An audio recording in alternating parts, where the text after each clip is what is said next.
The classroom. The place where students interact with each other and their teachers. There should be no reason for supernatural occurrences to happen there, and yet, at this school, they do. There's a rumour that goes just like this. In the 3F classroom on the 4th floor of this school, somebody will call out, "Height!" when the teacher is taking roll call from a seat that should be empty. During lessons, someone will raise their hand to answer a question from the teacher that nobody can answer and say, "Height!" There are rumours it's the spirit of Haiko-san.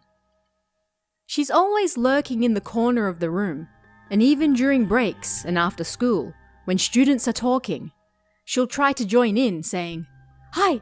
Hi!" Nobody has ever seen her, but when they took their class photo after the graduation ceremony, apparently she was in it. I wonder if that really happened. Let's test it out for ourselves.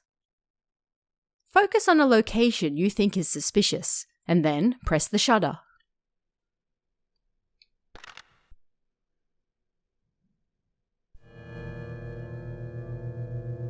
There's something strange in the photo, huh?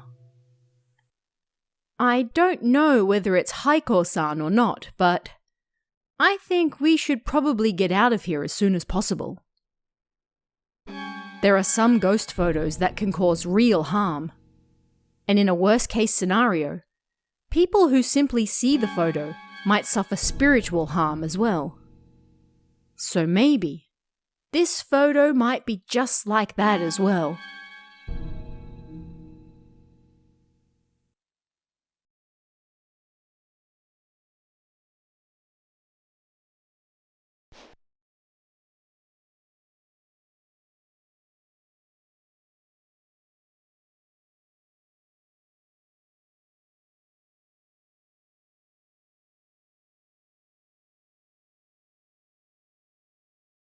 The first time Minami realized his supernatural abilities was during the first grade of junior high.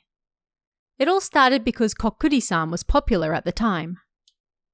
At first, he just played for fun, but as his spiritual powers awakened, he got in way too deep, and it was no longer just a game. His powers surprised even him by the time he reached the 3rd grade. It was also around this time that he learnt to freely control his mind. When he opened his mind, Minami could see the endless spirits floating around him. But because these spirits would then seek his help, he normally kept his mind shut. When he was 19, Minami ran into an old classmate. His daily expenses were piling up, and he was on his way to an interview for a second part-time job when it happened. As he waited in the customer seating of a popular fast food restaurant for the manager to interview him, he heard a familiar voice from behind. "Minami-kun? Is that you?" "It's me, Iwata." Well, what do you know? Iwata introduced Minami to the manager and he got the job. Minami chose to clean the store late at night, so it didn't affect his day job. One night, as the store was about to close, a high schooler called out to him.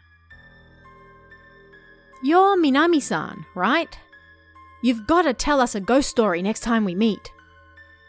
He realized the student knew about him because of Iwata. There wasn't a single friend of his during his junior high years that didn't know about Minami's powers. Iwata probably didn't think much of it, but it made Minami uncomfortable that he told others. Because that meant that if someone knew about his powers, then they were more likely to have a run-in with the spirits as well. This was something Minami feared from his many experiences over the years.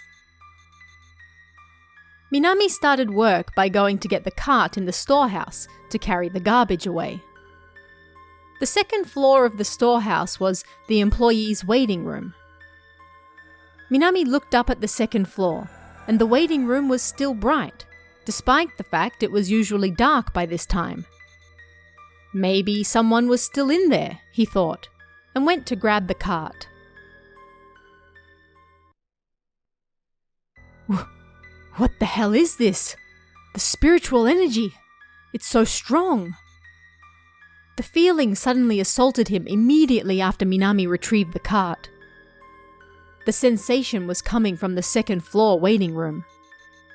He had no idea why such a strong energy was possibly coming from a place like that. This could cause some real damage. Minami's next thought was this. If this strong spiritual energy was to make contact with a regular person, there was no way it would end well. After all, the energy was so strong that it shocked even Minami himself. Even in the face of spiritual energy that far surpassed his own abilities, Minami could not fight his curiosity, no doubt thanks to his young age of only 19. I need to know what it is, Minami thought, dropping the cart on the spot and then slowly starting up the stairs to the second floor. With each step he climbed, the spiritual energy silently enveloped him. Then, when he reached about halfway up the stairs, Minami finally understood just what it was. No way! It's a grudge? Minami slowly turned around on the stairs he was climbing and attempted to go back. If he got involved with that, then he would be in danger too. Being able to analyze moments like that for a person with great spiritual power is incredibly important.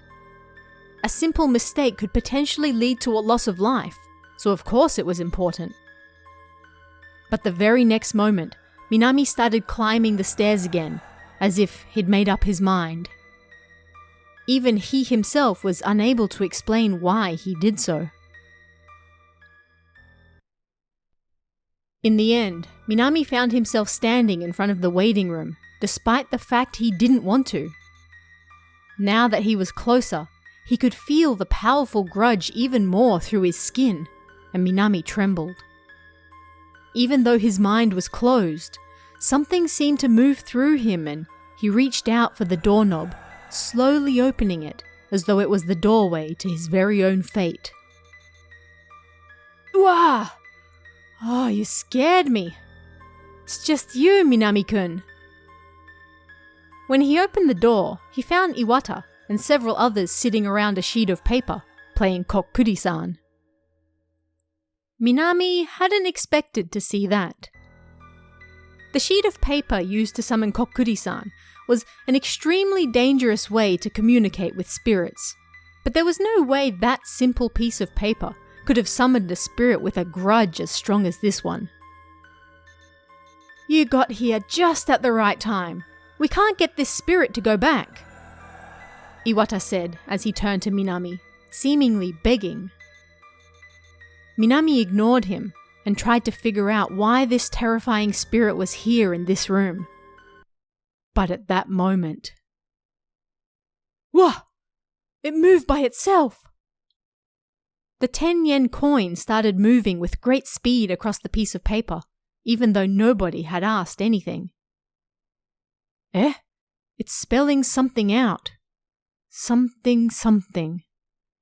Nakamura. Kill. Kill Nakamura? Minami jumped.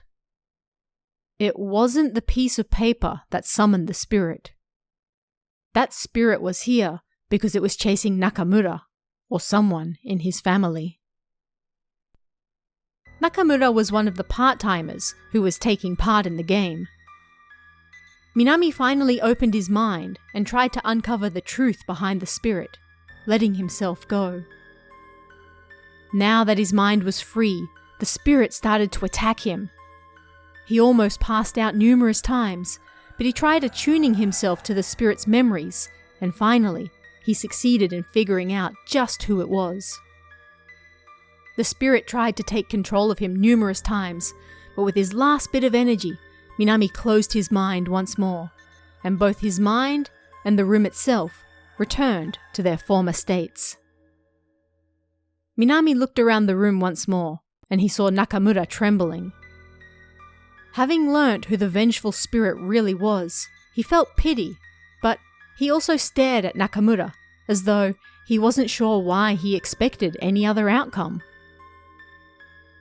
Those who had been communicating with a spirit they couldn't get to return, and then receive such a horrifying message, were all terrified.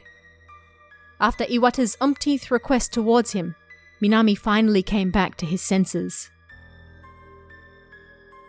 There was no longer any point in returning the spirit. Annoyed, Minami instructed them on how to end the game, told them there was no need to worry about Nakamura, and then put the waiting room behind him. The truth behind that vengeful spirit was... it was something that, after so many years, the lukewarm expression of grudge was no longer suitable for.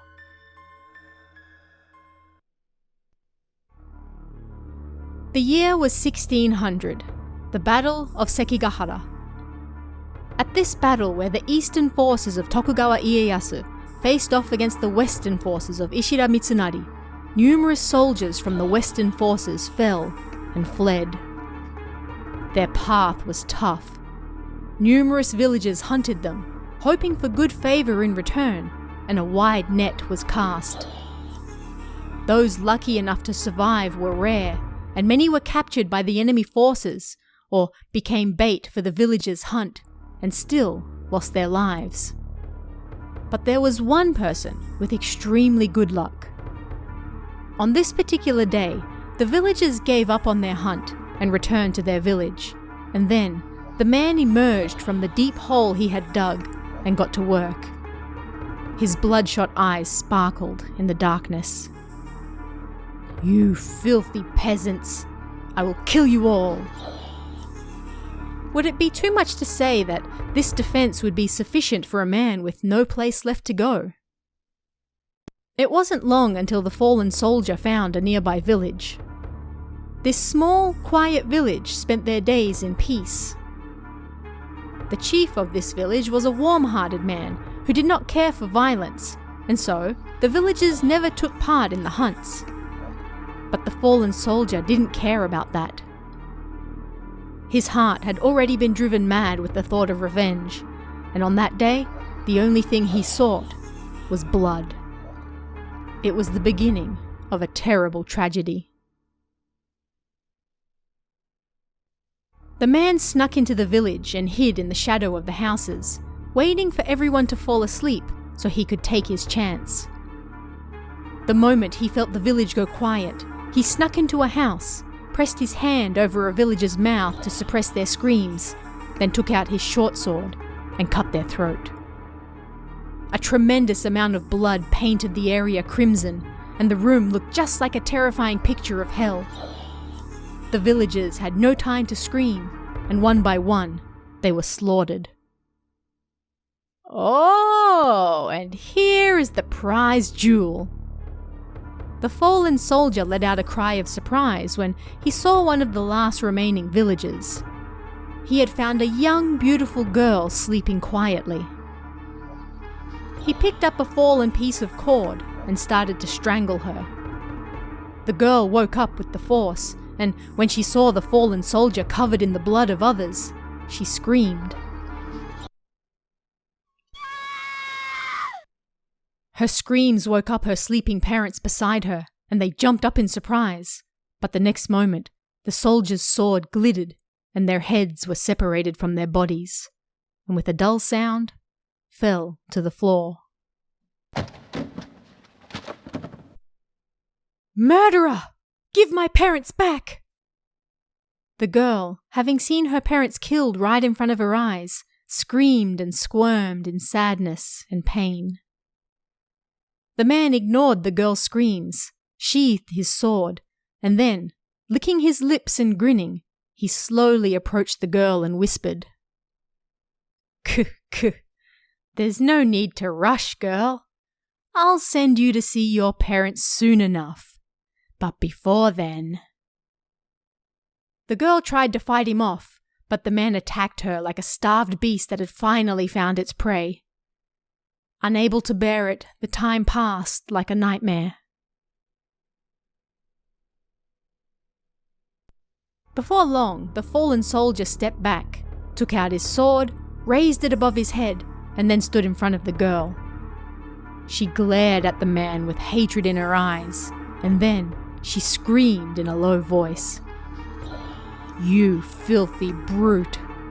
Though this flesh may rot, my spirit will turn into a pure grudge that will curse your family throughout eternity." On the cusp of her screams perhaps ending, or perhaps continuing forever, the soldier brought his sword down and ended the girl's short life. And that man was a long-distant ancestor of the Nakamura family. And the truth behind that vengeful grudge was the girl whose parents he had killed, before then attacking and killing her as well. And even now, all these years later, she was still after those blood relatives of the Nakamura family. Minami was troubled. There was nothing he personally could do. But could he just abandon Nakamura like that? In the end, he was unable to find an answer, and 3 months passed after that night. Everyone present that night had already forgotten about it. All other than Nakamura himself, that is. "Minami-kun, I'd like to talk to you tonight if that's okay." Come to think of it, it all started that night that Nakamura said he wanted to talk. The story after that details the fierce battle that took place between Minami and the vengeful grudge. But I think we should end this story here for now. The reason for that is because I don't want to take responsibility for the damage suffered by those who hear the story all the way to the end. That alone signifies how dangerous the story is, right? But supposing you ignore the warnings and dive headfirst into the spiritual world all by yourself, then at that time, I'll tell you the whole story, from beginning to end, without hesitation.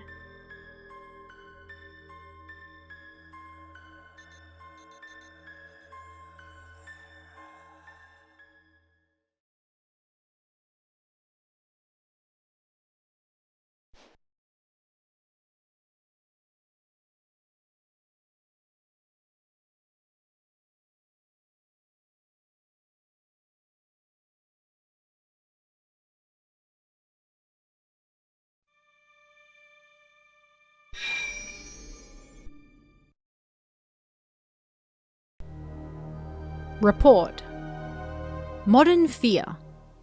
It's perhaps not evil spirits or demons, but rather that which is right beside you, people.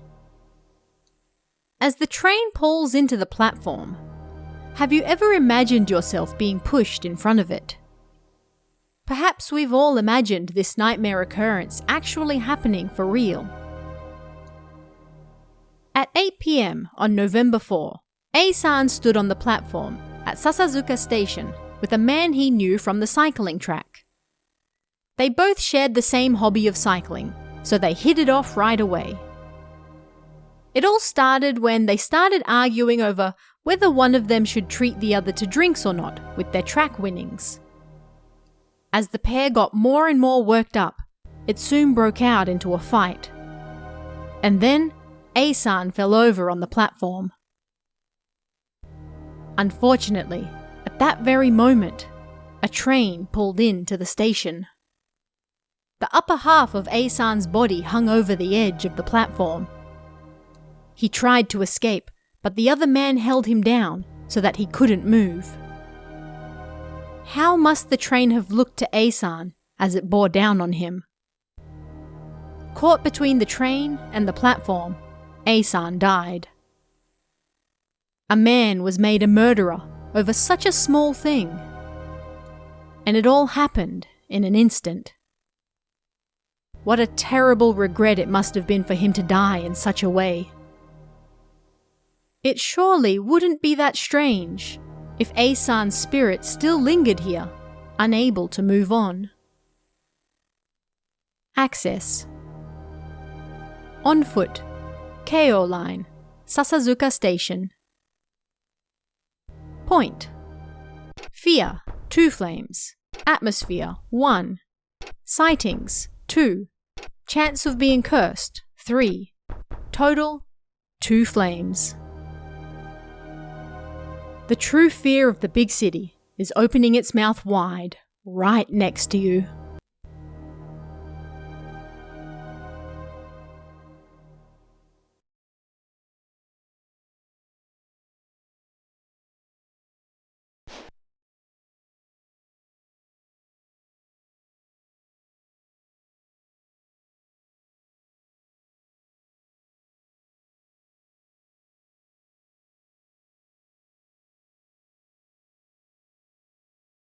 For some reason, about 2 years ago, I started seeing ghosts and hearing rapping noises. The reason for it was because of a mother and child I happened to see. It was last winter, when I was still attending high school.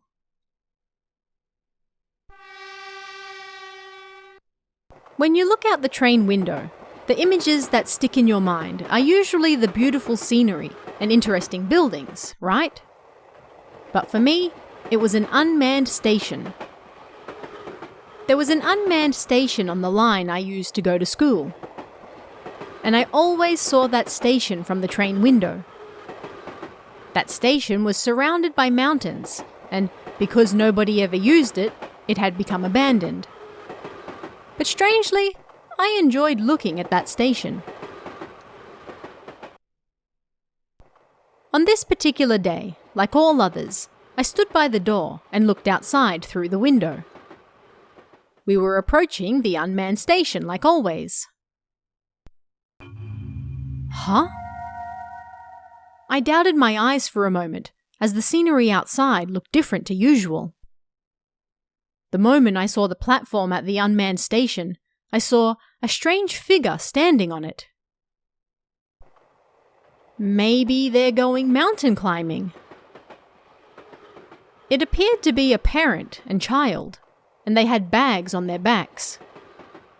Both wore hats to protect against the cold weather as well. Morning, Wakana. Ah, morning, Muddy. What are you looking at? Hey, that mother and child. Eh? Where?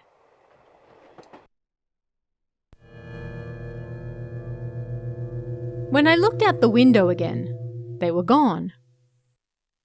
I checked with my friend immediately, but she didn't even remember the station itself, let alone any people on it. But I definitely saw it. 2 people, like a mother and child. I clearly remembered them standing on that platform, dressed like they were about to climb a mountain. But that's strange.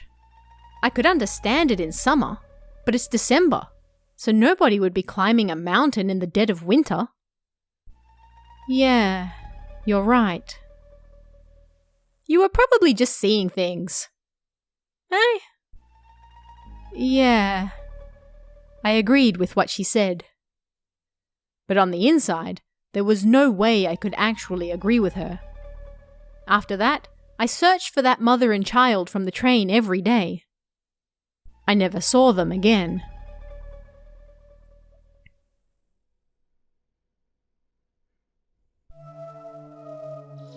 That spring, I got work at a company in Tokyo and started living by myself. It was probably because of that I started to forget about the mother and child. Then, as time moved on, July rolled around. As always, I invited a colleague out after work, and we told ghost stories at a cafe we always visited. It was 8 p.m, and about time to wrap things up. Well then, I'll tell one last story. This is a story I heard from my grandmother. You ready? Here I go.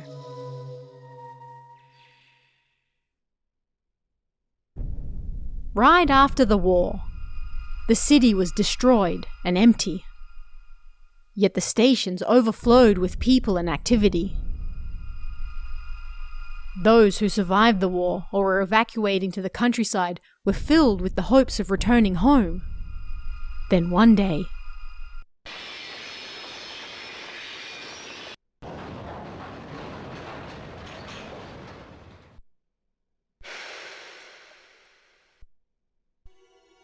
the train heading for the station collided with the platform and overturned. The station was so full of hope, was suddenly turned into a bloodbath. Numerous people lost their lives in the disaster. At the very least, 150 people died and around 300 were injured. After that, whenever a train stopped at the station, the ghosts of a mother and child occasionally appeared. And they would then disappear by the next station. The spot they were in would be just a little wet, indicating that someone really had been there. It was like they were trying to say, "We're here." Apparently they wore winter hats and wore bags on their backs. And if you happen to see them, you need to be careful that you don't get involved in a traffic accident.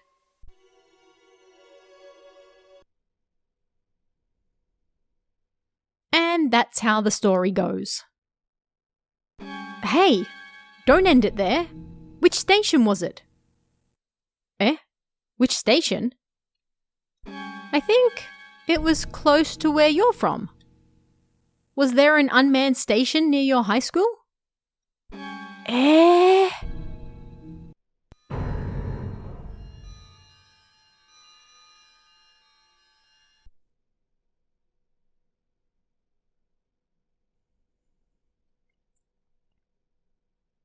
Honestly, I trembled in fear. So what I saw that time really was ghosts. That mother and child really were at that empty station. What was it that they wanted to say to me? And what did it mean that I should be careful of traffic accidents? I'm very worried.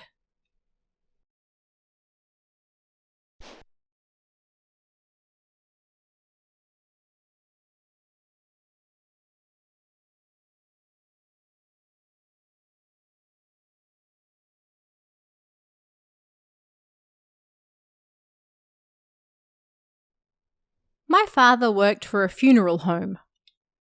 Because of that, nearly every day until my father retired in July of last year, we were troubled by supernatural occurrences like strange footsteps and rapping sounds. But then, at some point, we got used to these things. Although, something did happen that terrified even me. It was during the summer of my 3rd year at high school. We were preparing for the closing party to be held on the 2nd day of the school festival in the public hall located on the school grounds. It was around 9 p.m. around the time we finished, and I started to make my way home. We left the hall and my friend and I got on our bikes. We must have been riding for about 5 minutes, I guess. I suddenly realized that I had forgotten something.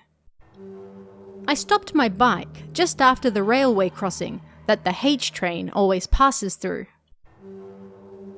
I had forgotten the cassette I needed for the folk dance rehearsal the following day. I had to dub it that very same night. My friend was worried about me, so she joined me as we went back over the crossing and towards the hall again. That was when it happened.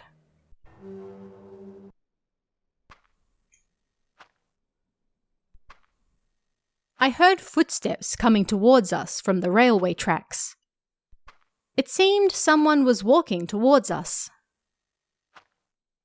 Is that a girl in a school uniform? No matter how you looked at it, it wasn't normal for someone to be walking on the tracks at this time of night. But she was definitely getting closer. For some reason, I stopped on the tracks and waited for the girl to get closer. But a few seconds later, I realized that I wasn't waiting for her. It was that I couldn't move.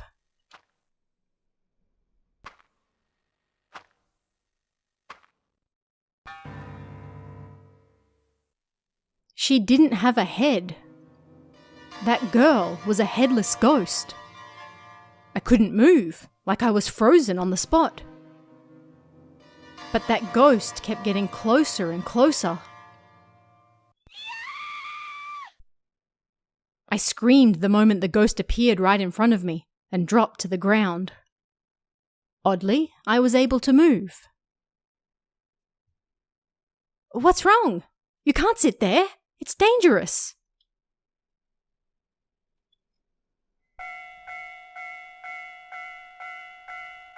"What are you doing? The train's coming. Come on, hurry." At those words, I came back to my senses. I regained my composure and looked around, but the headless girl was nowhere to be seen.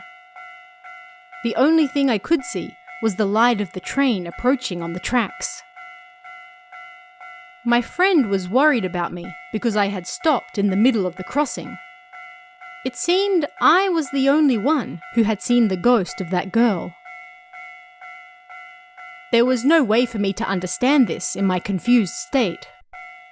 But either way, if my friend hadn't been there, then I would have likely have been hit by that train.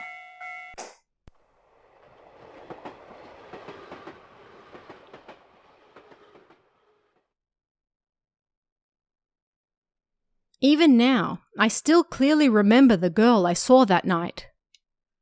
There are no words to describe the horrid sight of where her head had been cut off.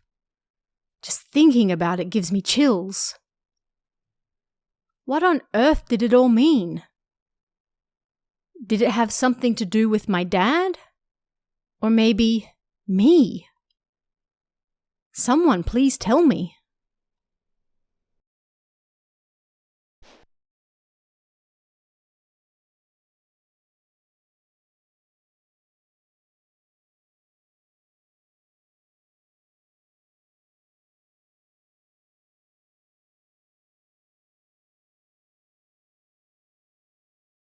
Around the time I started elementary school, I experienced my first truly strange event.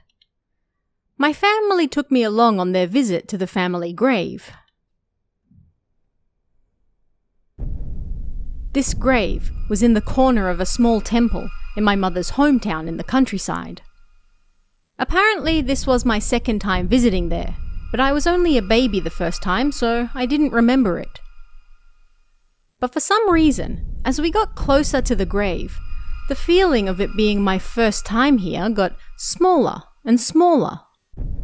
I proceeded down the gravel path leading to the grave like it was summoning me. This is your great-grandmother's grave.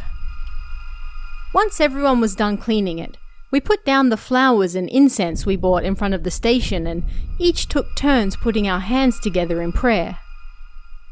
I waited my turn and then lit some incense as well. At that moment, suddenly a white light flashed in front of me, enveloping everything in white.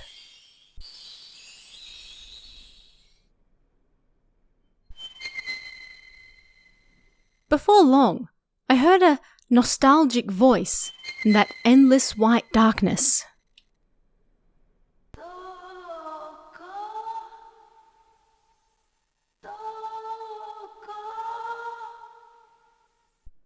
I didn't know whose voice that was, but regardless, I didn't feel afraid, despite the situation. On the contrary, that voice seemed incredibly kind.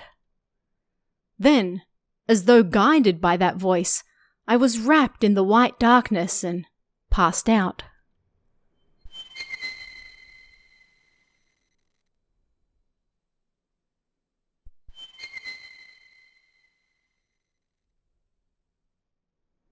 I woke up as my body shook violently. It was my mother, worried because I had suddenly passed out. I learnt this later from my mother, but while I was in that white darkness, apparently I had done something so strange that it shocked my mother. As I stood before the grave and went to light the incense, I suddenly started crying. Then I started walking to the field of flowers beyond the grave, like something was guiding me there. Then, for some reason, I started collecting violets, and violets alone, from amongst the flowers.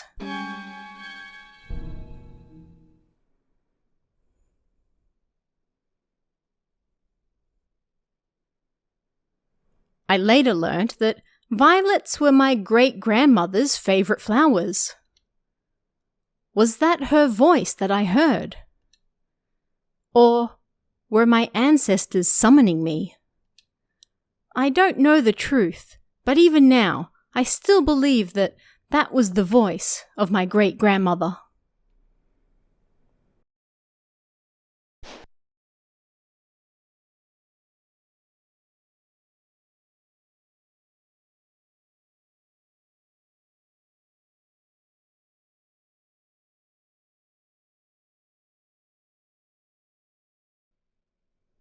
This happened not long after I got my driver's license.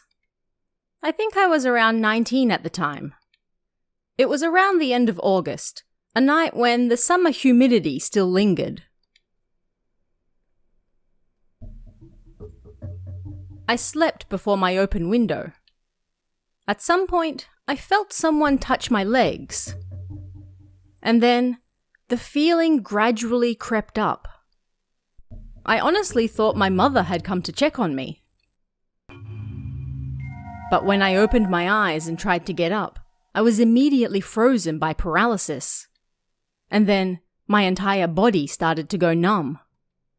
It was the first time I'd ever experienced anything like that. Father! Mother! I desperately called for my parents sleeping in the next room over.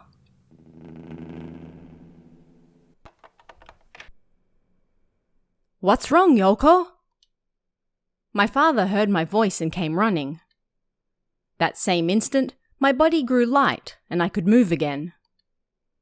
My father had no idea what happened to me, and I was in no condition to explain to him that I had just been paralyzed. That night, I was terrified beyond belief, so I slept in my parents' room. I wanted to believe that what happened was just a chance happening, but... Starting from that day, I often suffered from sleep paralysis. When that happened, I'd rush over to my father and be able to do nothing but tremble as I complained. And so, roughly 2 weeks passed like this. My father grew so fed up that he finally said he'd go and check my room for me. My father had long had an ability to see the supernatural, so he was used to this sort of thing. And so, he decided to sleep in my room that night. Although I was worried about him, I was also relieved to sleep in the same room as my mother. I wasn't worried about him at all, but...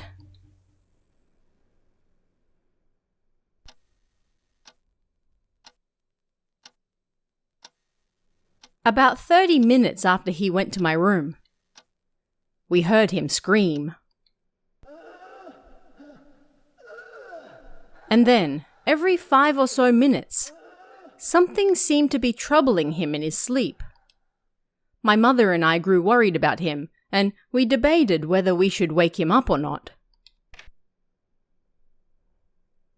Dad? His face pale and covered in beads of sweat, my father putted over to the family altar. Dad! Nope, this is no good. I cannot stay in there any longer. At any rate, I should light some incense. My father put his hands together in front of the altar and prayed. He seemed to know firsthand the seriousness of the situation. I was a little relieved. After that, my parents finally heard me out for real. First, we had to figure out what had caused this to happen. We searched for clues. In the end, we reached the conclusion that It was the car I had just bought. Then we thoroughly checked all areas of concern. But in the end, we didn't figure anything out. And the paralysis at night continued. In the end, my father asked a local spirit medium, an elderly woman by the name of Miyashiro, to come have a look.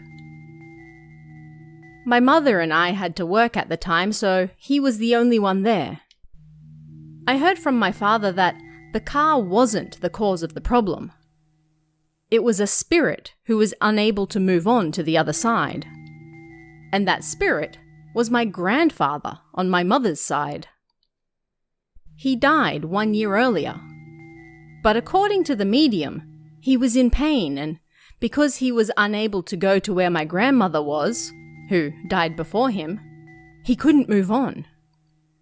Apparently, he was seeking our help. She told us that until he was able to move on, we had to put out water and light incense for him each and every day. And if we did that, he promised nothing else would happen again. When she heard that, my mother's eyes went round with surprise.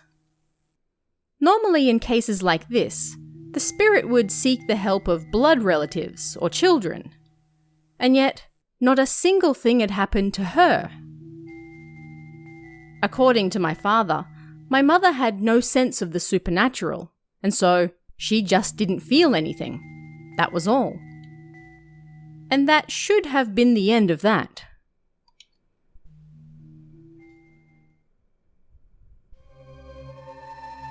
The 60th year of Showa, 1985. Summer. It was a terribly stifling night. At the time, we had just finished renovating my room.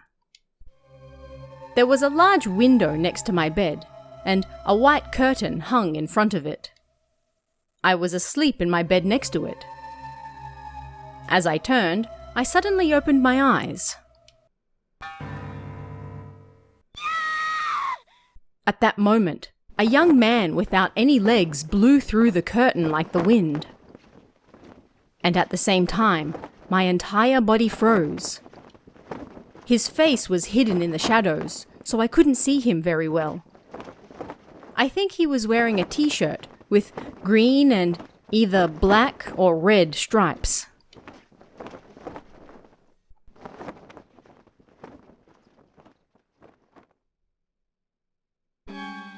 Strange things continued to happen after that, and I started to suffer from sleep paralysis every other night. Again, I sought my father's help. But it seemed that medium was no longer in business. She said she was too tired and couldn't come over to take a look. And on top of that, we visited my grandfather's temple and they told us to visit a psychiatric hospital instead. There was little we could do, and so we just had to bear it. And even now, after I got married, nothing has changed. Recently, even when I close my eyes, I can still clearly see those ghosts in the back of my head.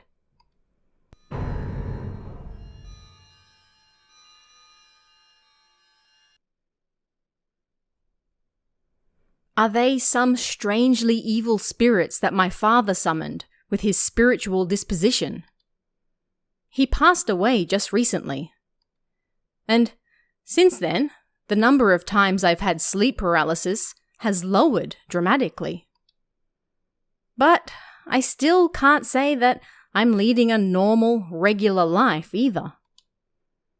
Do I have to continue to suffer like this? If I'm wrong, then what on earth was the cause of all this? Someone please tell me. Please.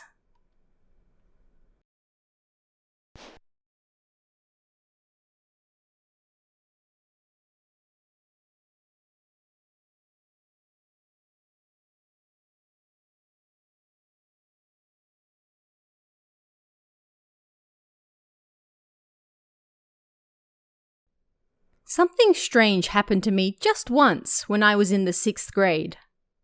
I forgot my flute in the music room, so I went back during lunch to get it. The building with the special classrooms, like science and such, was different to the main school. It felt kind of scary. Even the hall I walked down felt scary. Right as I was walking past the science room, I heard the voices of my friends playing in the school grounds outside. Although they were close by, for some reason, they sounded far away to me. I wanted to play as well, but I pushed the feelings aside and made my way towards the music room. Suddenly, I could hear someone playing the piano inside. I thought the teacher must be playing, so I opened the door and went in. "Excuse me, I forgot my flute, so I came to get it."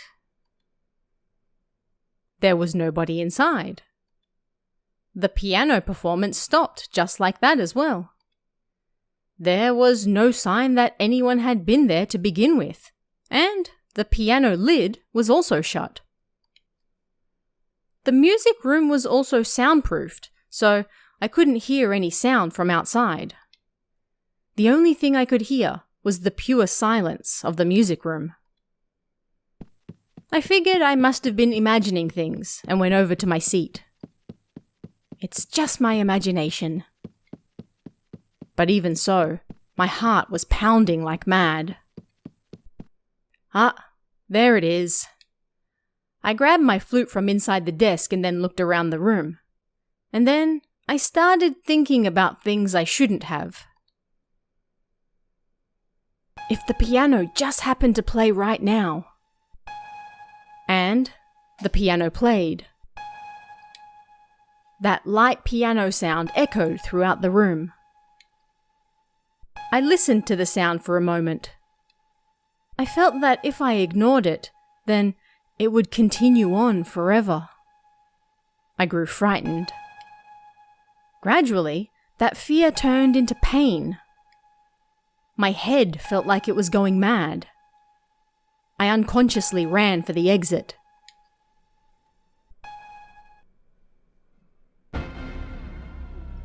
Eh?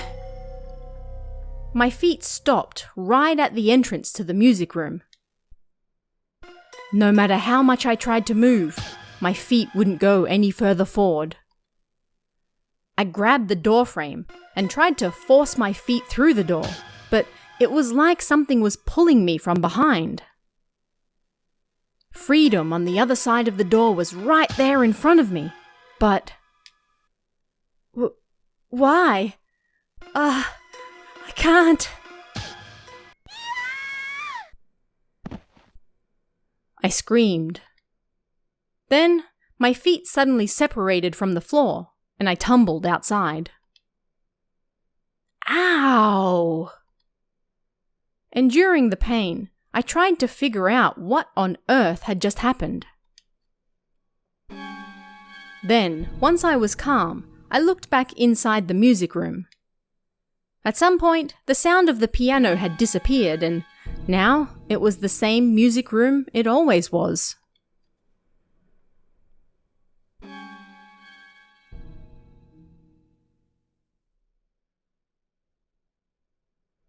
Thinking I might have just imagined it, I looked down at my feet.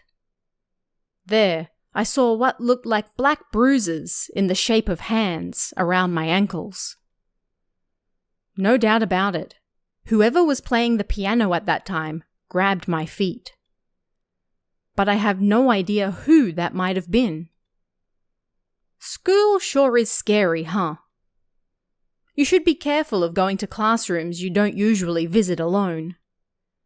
If you're not paying attention, then something might grab your ankles too.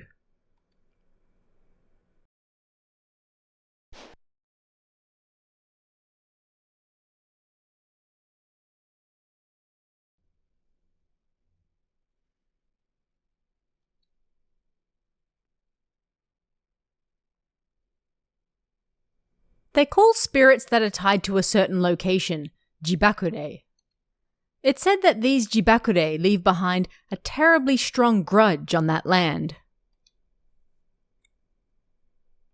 A woman from Osaka, who wishes to remain anonymous, experienced something strange when she lived in a dorm during her school years. It all started soon after she moved in. One day, at around 4 in the morning, she suddenly woke up and found herself standing in front of the toilet. But she wasn't there because she needed to go.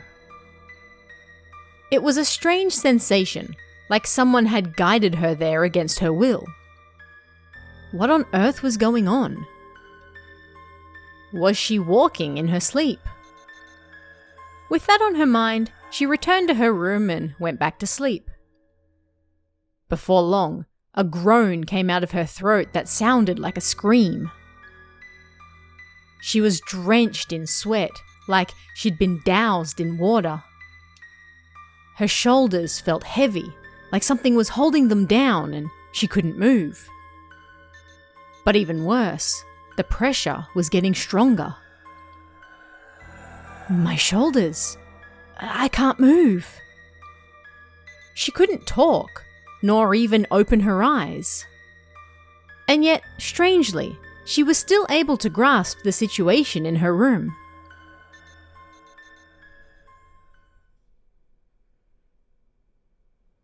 The thing holding her shoulders down was a terrifying man, his eyes poking out from skin that had been burnt dark like ash.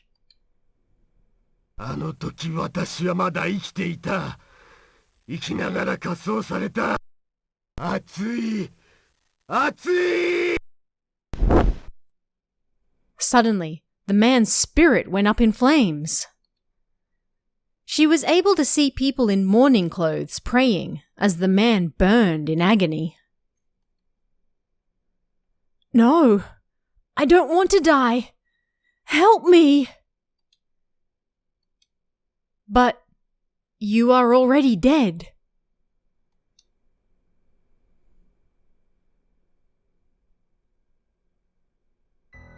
She screamed. Despite the fact she couldn't talk, nor even open her eyes, she screamed. It was a scream that came from her heart. The man's voice gradually faded away, and before long, she could no longer hear it. Her body grew light, and the horrifying sight like a curse disappeared. Then, her eyes suddenly opened. What on earth just... Who was that man? She could no longer sense anything spiritual in the room.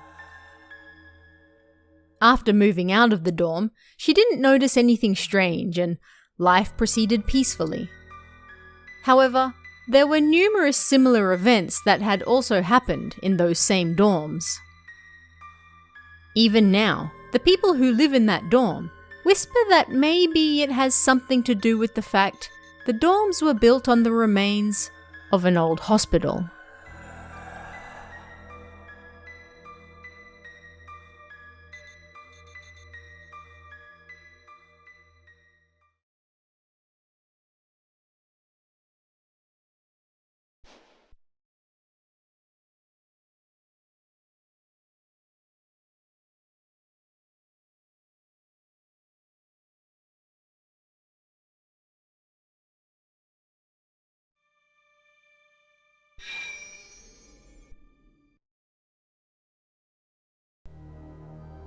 Report. People desperately searching for help in the flames. People hanging sheets from the windows as the flames lick at them, trying to escape by whatever means possible. Like a scene from hell suddenly destroying peaceful lives, the sight made us tremble. February 8th, 1982. Hotel New Japan, standing on prime land in Akasaka. Flames from a room on the 9th floor suddenly overwhelmed both the 9th and 10th floors in an instant. 33 dead, and 28 injured in this horrible tragedy. 10 years have since passed, and yet the remains of this terrible incident still remain. This area is full of businessmen and women during the day, but at night, it's full of people due to its proximity to the busy nightlife area. Yet in complete contrast to the noise, this silent hotel stands out as strange. Perhaps there is a reason for that. Numerous people have claimed to see ghosts here. Tanaka-san, who lives in Akasaka, is one of those people. He was walking past this hotel while on the job one day. He heard something that sounded like a groan, and so he suddenly looked up. Apparently, he saw a person waving for help from a 5th floor window. He said he would never go near that hotel again. I've also heard that numerous people have taken ghost photos at the hotel. Perhaps they are trying to seek help from the people who go there. Clearly, thanks to the resentment of those involved in the terrible fire here, the hotel is still in a state of decay. Access. By car. From Route 246 heading towards Shibuya, turn right at Akasaka Mitsuke, 300 meters left on Sotobori Dori. By foot. 1 minute from the Akasaka Mitsuke station. Point. Fear, 3 flames. Atmosphere, 4. Sightings, 4. Chance of being cursed, 3. Total, 4 flames. Even during the day, this corner alone remains quiet, reminding people of the scars of that terrible tragedy.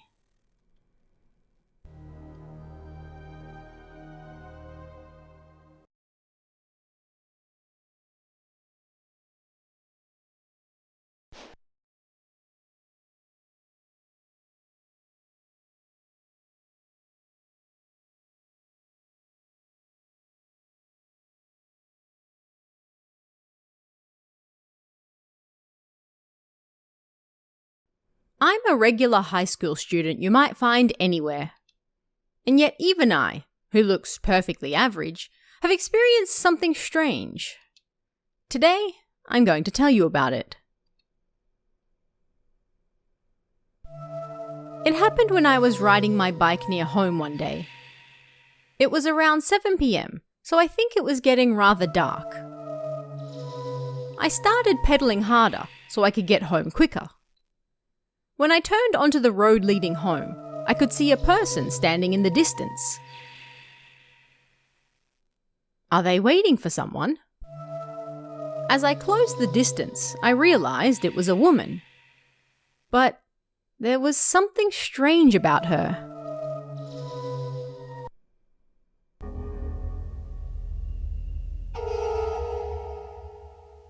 I saw her clearly as I passed by. You might not believe it, but this woman who was just standing there glowed orange. Feeling suspicious, I stopped my bike and looked at the woman again. As I did, she was also looking directly at me too. That cold-as-ice gaze stared hatefully at me. No, it was more like she despised me. I tried to flee from the scene like any normal person would do, but for some strange reason, I couldn't move, nor even look away. Why is she looking at me like that? I haven't done anything wrong. Unable to do anything, an indescribable fear overwhelmed me.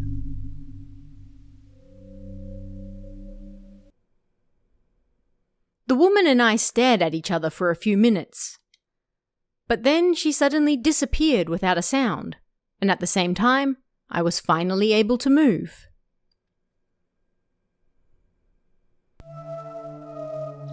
A few days later, I was rather thirsty around 11 p.m. one night, and so I went out to buy a drink. But then, on my way home, there was a house next to ours that doubled as a coffee shop. There was a gap between them where a person could just barely fit.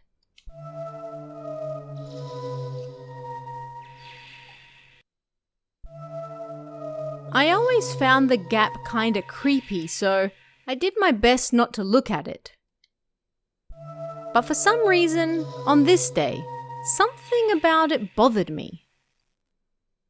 I always did my best not to look at it, but suddenly I found my eyes drawn to it. A strange man was sitting in there. But it was really strange. Light was unable to reach the gap, so it was pitch black. But despite that, I could clearly see the man's face. His eyes glowed like a cat as he glared at me. Is that a ghost? I thought. But I tried to convince myself it was nothing but a weirdo and hurried home.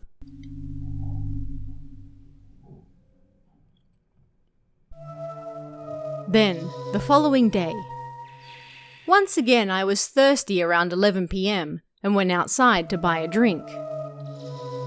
What happened the day before was still on my mind, but I figured it would be fine now.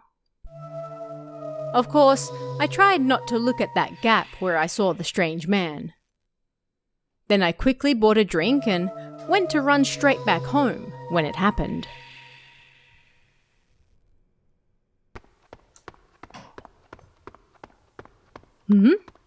Is that footsteps? I heard what sounded like footsteps behind me. It seemed somebody was following me. Afraid, I broke out into a run like I was trying to escape. But thinking about it rationally, it really wasn't that strange to hear footsteps coming from behind. I stopped, readied myself, and then turned around.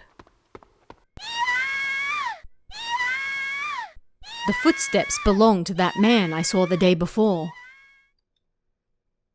I started running from him again, but my feet refused to listen to me. It was then that I realized something. It seemed the footsteps I heard were just an illusion. The man chased after me like he was sliding across the ground. I was absolutely certain of one thing. So, he is a ghost! I grew even more fearful.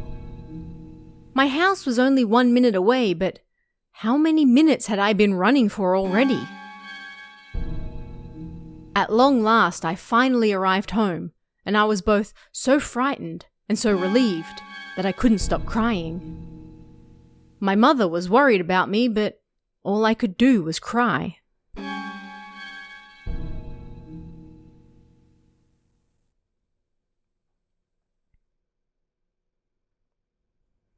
Even so, why did such a frightening thing have to happen to me? I never saw either the glowing woman nor the ghost of the man after that. But it's something that happened on a road I always take, so I'm worried that something similar might happen again someday.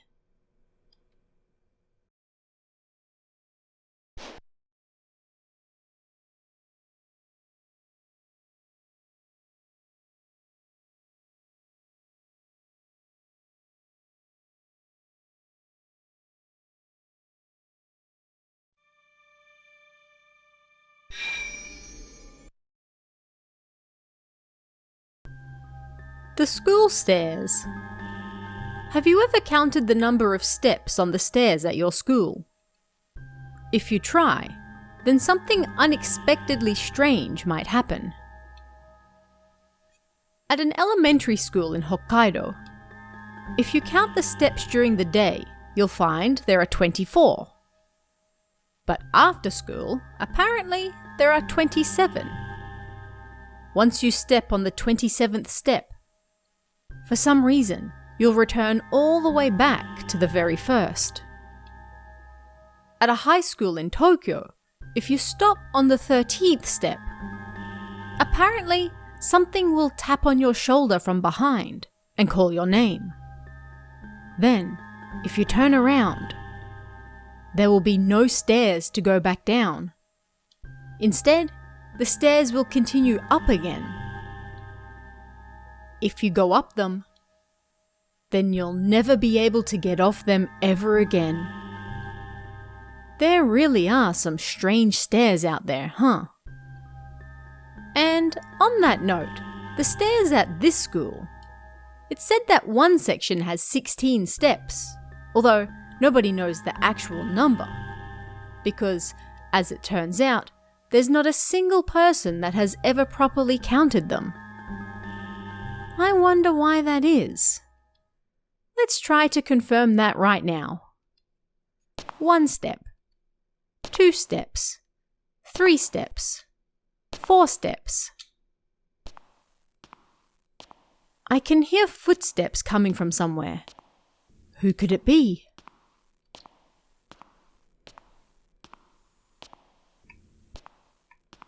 Turn around. It seems there's a boy with no head standing there. Did he perhaps die in an accident on these stairs? So then, there really is something weird about these stairs. I think it would be better not to go any further at this point.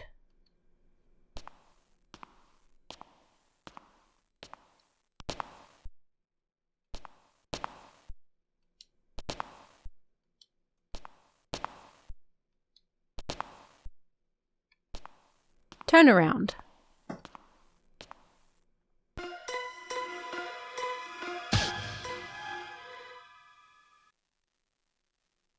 Is that blood?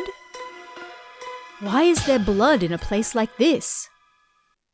That's not a good sign. So that really does mean that there's something very strange about these stairs. I don't think we should go any further.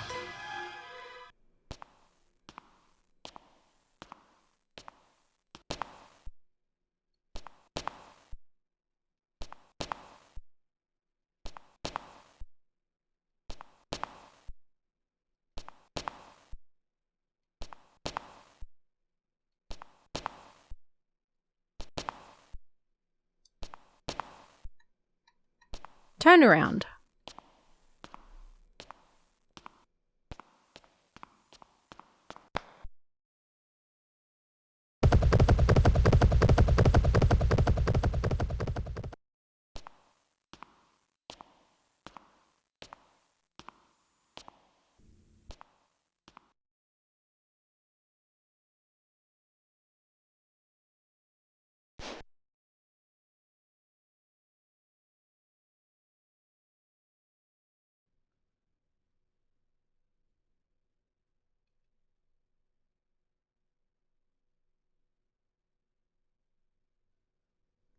There have long been rumours all over Japan of things like possession by a fox spirit and other such creatures. Whether this is a mental illness or something supernatural is still to be determined.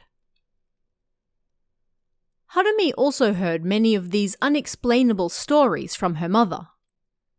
This strange experience happened to her mother over 30 years ago. At the time, she worked for a company that took employees on a trip each June, during which they would also collect lilies of the valley.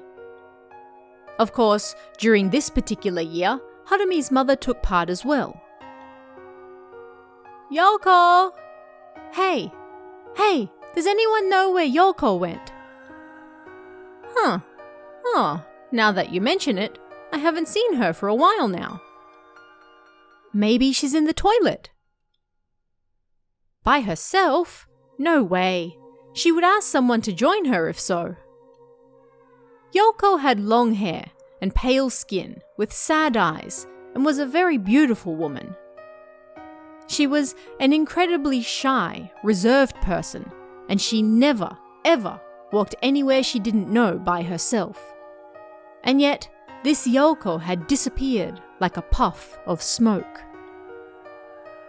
Harumi's mother searched the forest for Yoko with several of her friends. But no matter how much they looked, they couldn't find her anywhere. Seeing as they had no other choice, Harumi's mother and her friend, Chizuko, entered a forbidden area deep in the forest to look for her. They asked the rest of their friends to come look for them if they hadn't returned by lunch, and then went deeper into the forest. How long did they walk for? The path grew more and more perilous, and the area was wrapped in a thick, milky white fog. The two of them clung to each other as they walked slowly through the fog. Perhaps it really would have been better if everyone came. Yeah. They were unable to find Yoko, and the fog grew even thicker. Ah! There she is! Yoko! Yoko stood with her back to them beneath a dark tree that the white fog seemed to coil around. Yoko! Hey! Yoko! The two of them tried to run over to her. Yet for some reason, it seemed their feet were stuck to the damp ground and they were unable to move. Despite this, Harumi's mother still dragged herself over to Yoko and grabbed her by the arm. However, she quickly let go before she could stop herself. Because something felt awfully wrong. Yoko's arm was cold and sticky, like mucus, and didn't feel like a human arm at all. Kya! Right after Harumi's mother let Yoko's hand go, she looked at the tree in front of her and screamed again. A giant snake, roughly 3 meters in length, was wrapped around it. Yoko, quickly, run! Harumi's mother ran towards Chizuko, turning around to scream. But Yoko disappeared into the heavy fog without taking so much as a single step. Moments later, the fog disappeared as though it had never been there to begin with. But there, Yoko stood. The giant snake appeared to be gone, however, as it was nowhere to be seen. The pair approached Yoko. Yoko, what's wrong? Yoko said nothing, only looked down at the ground. Understanding how Yoko likely felt, the two let her be.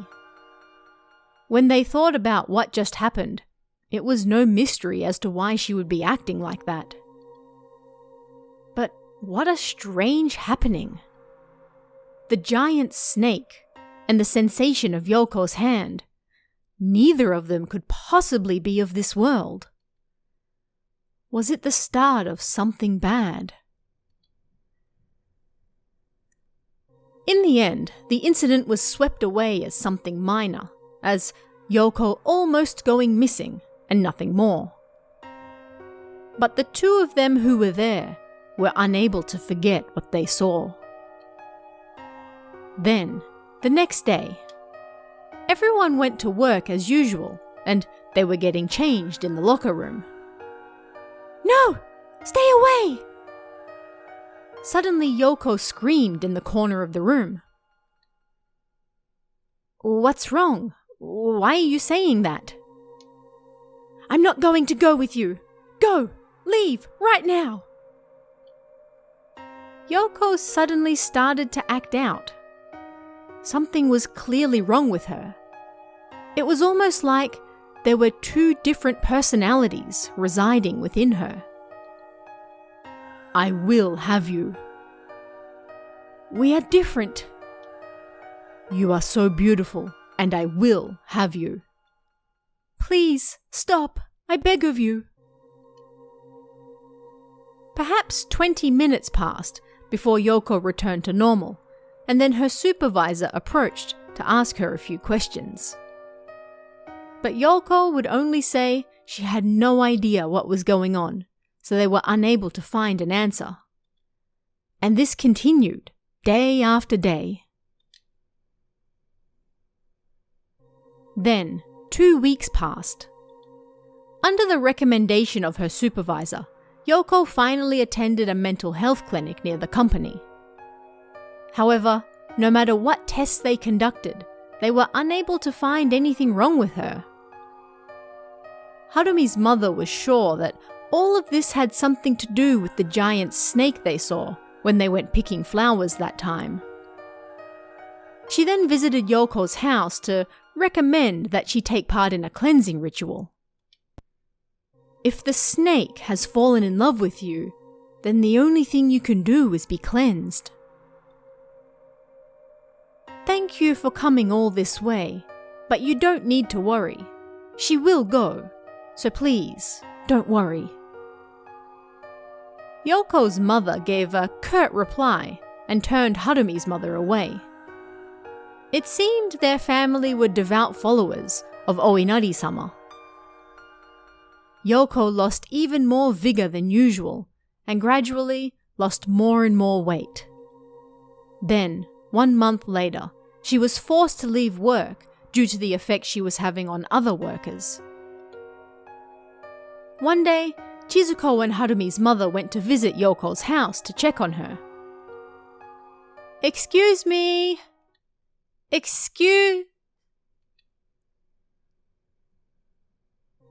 Yoko's mother stepped out of the house, but something was clearly wrong. Her face was pale and cheeks gaunt, and her eyes sharper and more pointed than usual. She was also wearing a white kimono. "Yes? How can I help you?" We wanted to know how Yoko is doing." I see. Please, come inside," she said, and then entered the house, but creepily, she jumped down the hall on both feet rather than walking. A fox? That movement was just like a fox. She was possessed by a fox spirit.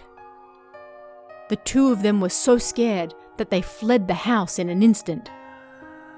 And they never went back to Yoko's house again. Yoko died a short time later, and her mother was admitted to a psychiatric hospital. Did that snake possess and then kill Yoko? Harumi's mother still got chills when she thought about what might have happened if it was her the snake snore, and not Yoko. And she still tells that story to acquaintances, even now, pulling her eyes up as she does so.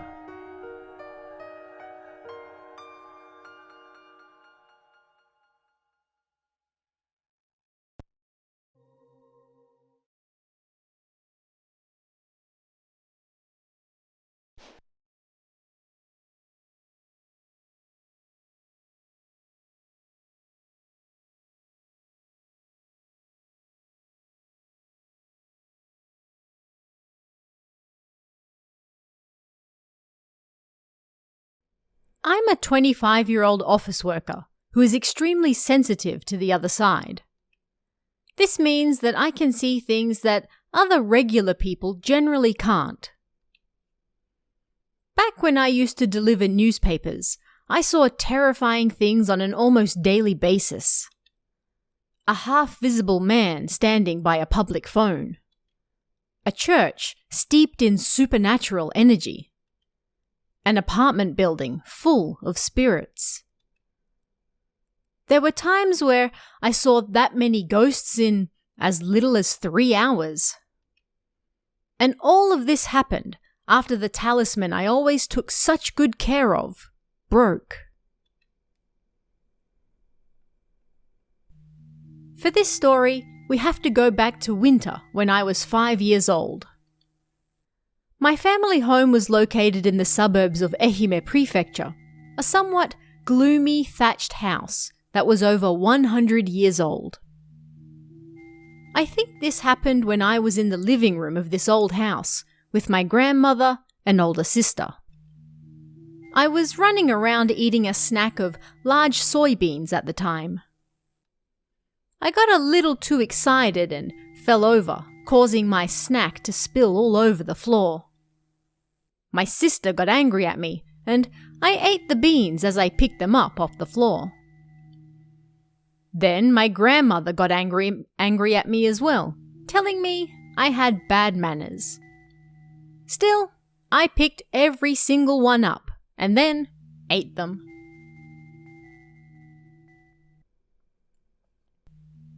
Are there any left? I wondered, and looked around when I saw one lying by the brazier. I took a bite out of it and looked at what was on the inside.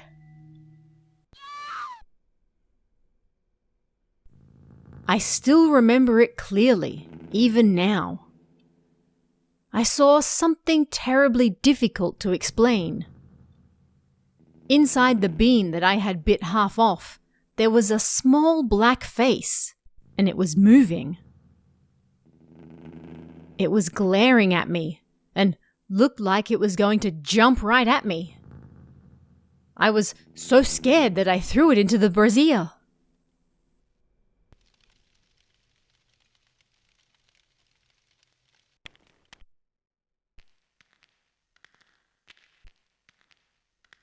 But the bean jumped back out at me. I hid behind my sister. She had no idea what was going on. The burnt bean dodged my sister and headed towards me. Terrified out of my mind, I ran from the room towards my mother, who was in the rear of the house.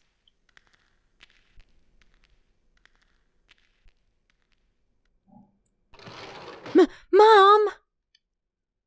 What's wrong? Why are you so pale? She was sewing something at the sewing machine. Seeing me so shaken, she tried to comfort me and asked what was wrong. I tried to explain, but I was crying so much that I couldn't get the words out. It seemed that burnt bean had chased me all the way to the front of the room, and it banged against the glass door, trying to get in. I was somewhat relieved.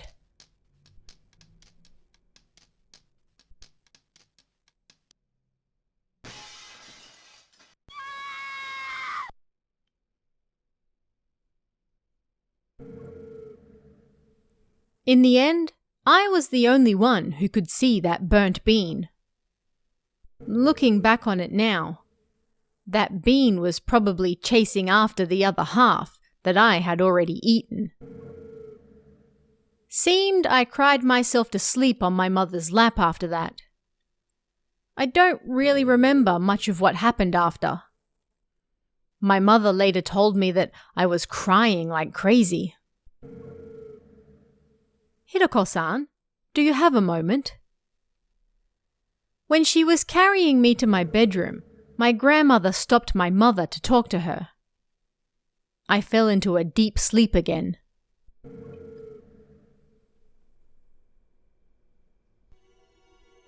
The next day, my grandmother invited me to go for a walk outside with her. We went straight to a nearby temple. When we got there, my grandmother handed me a talisman. You must keep this on you at all times now. Okay. Then she tightly gripped my hand. When we got home, my mother made a bag for me to put the talisman in.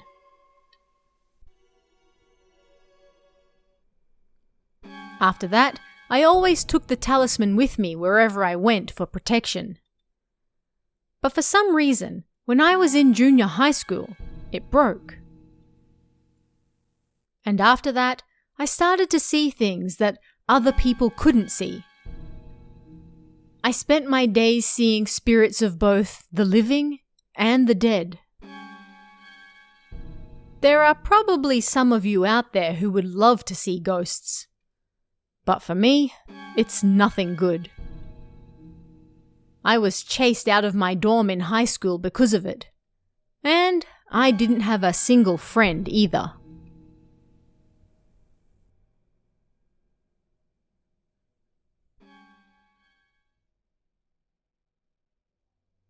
Still, now that I'm 25, I try not to pay too much attention to the spirits constantly around me. But before that, I was always so terrified of everything that I think it warped my personality. Every single day was honestly so hard. If possible, I think that not being able to see spirits is much better.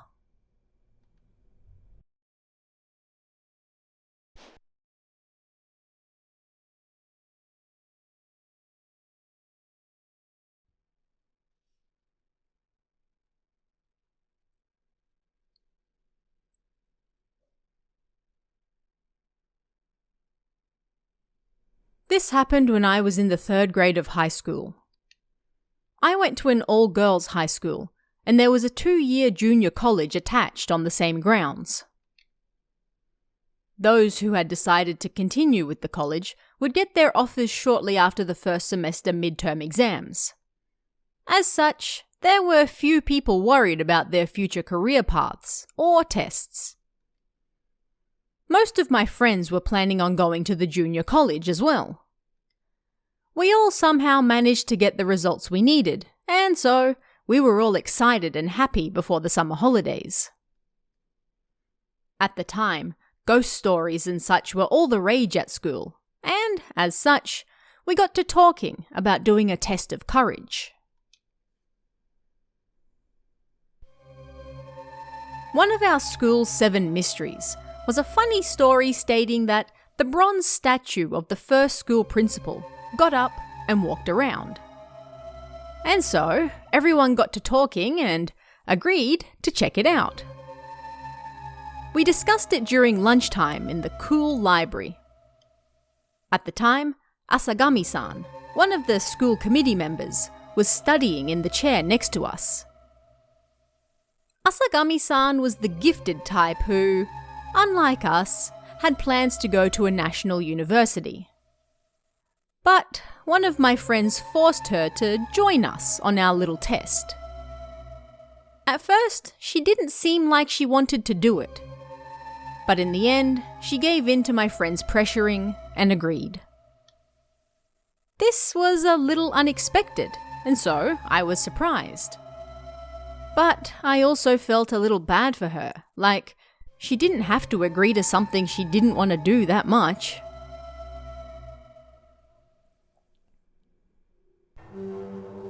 A few days later, as we agreed, we stood by the school gate underneath the full moon. The atmosphere that night beneath the red moon high in the sky was beyond words. Apparently everyone lied to their parents and said they'd be spending the night at a friend's house who lived alone. Well, I did the exact same thing, so it wasn't like I could speak ill of the others.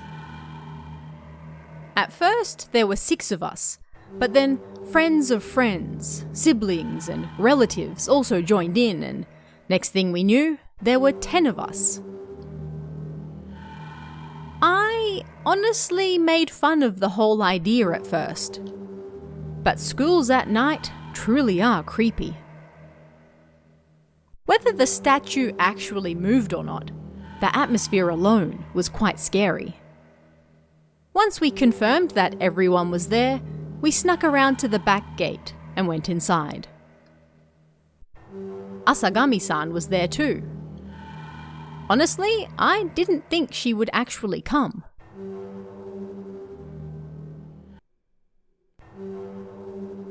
As soon as we went in, I secretly took out my contact lenses. That was the best thing I could think of to make matters a little less scary. Putting that aside, everyone nervously started moving towards the courtyard. As expected, the very first principal's bronze statue didn't so much as budge. We knew that it wouldn't from the start, but still, it was a disappointment. The nervousness everyone felt immediately dissipated. To finish up, we had some drinks and snacks and just thoroughly relaxed. Then we started walking around the dark courtyard. We were bored. Being so late at night, we could do nothing but waste time at school until the first train started the next morning. Everyone then told scary stories to pass the time until 2 a.m. Around midnight, the guard did a single patrol. But other than that, not much happened. We got bored of telling scary stories, but there wasn't much else we could do but chat about this and that. At some point, someone said they needed to go to the toilet. And so, we all started looking for an open window so we could enter the school building.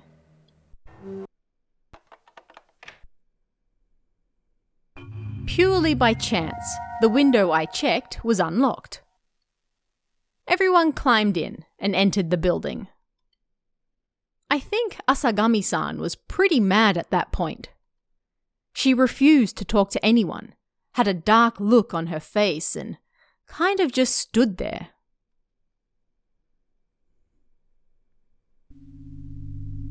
The only lights in the darkness were the red emergency light and the green emergency exit light, making the building rather creepy. Even with 10 of us there, the silent hall really was scary. I don't think there was anyone there who was actually happy that now it was starting to feel like a real test of courage. But it seemed I was being naive. There was someone enjoying the atmosphere in that hall. "Hey guys, it's 3 a.m. It's the hour of the ox. Now's the real time for a test of courage." What friends I had. To suddenly come up with such a scary idea upon seeing the time, my hat's off to you. In the end, it was decided that our test of courage would be to go to our classroom on the 3rd floor and then return with our own shoes. The rules were that we would go in pairs and no leaving until the previous pair returned. If you gave up on the way, then you had to treat everyone to something. I got the short end of the stick, ending up with Asagami-san and having to go first. She still seemed angry and we set off right away.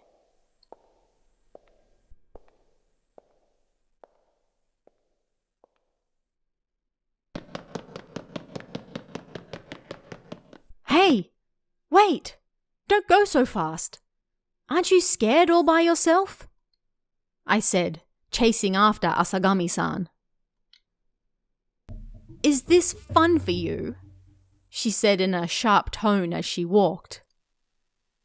I had no response to that. And with the air heavy around us, we soon reached the 3rd floor. Then we started walking towards our classroom.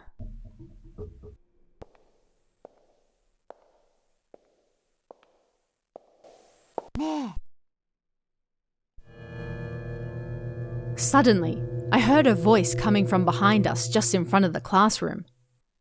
I jumped in surprise. I turned around and a girl was standing there. I had taken my contact lenses out so I couldn't tell who it was. But I did know that voice, so I figured it had to be one of the extra 4 people who joined us. Why are you alone?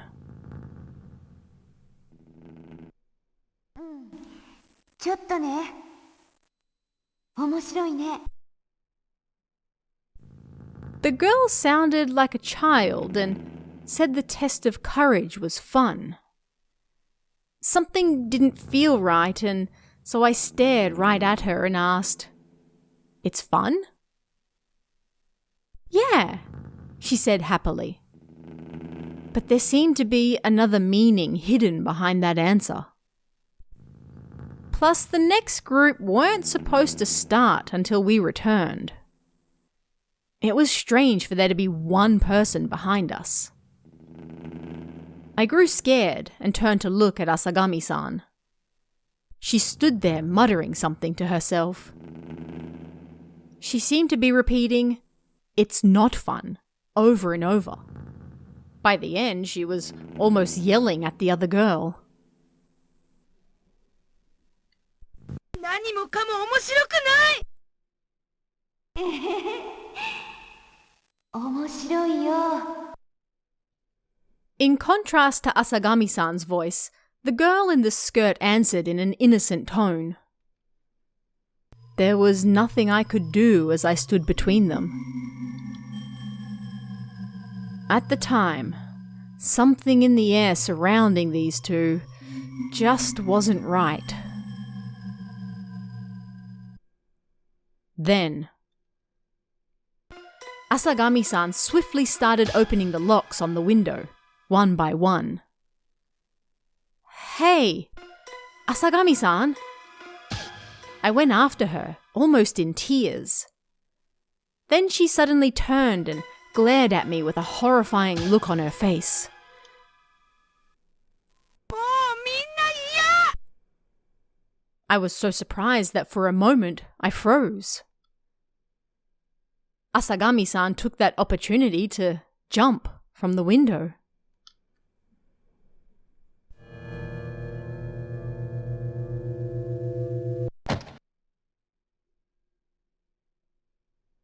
The moment I tried to scream, my breath caught in my throat, and at the same time, a horrific sound echoed on the ground below. It felt like all the blood in my body rushed down to my toes. I looked outside the window and, in the darkness, I could barely see anything. But, thanks to the moonlight, I could clearly see Asagami-san's body down below, looking like a dark shadow. I couldn't stop shaking. But the most terrifying thing happened next.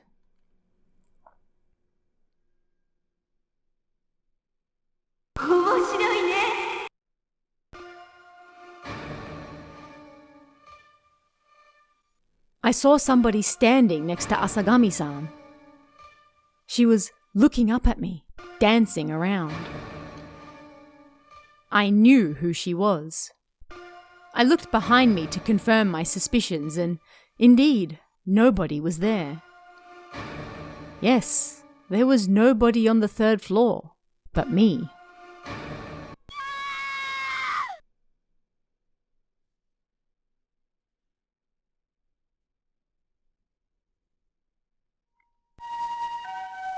I started screaming before I even realized it. My friends on the first floor heard and came running to check on me. I have no idea what happened after that. It was some time after that I came back to my senses.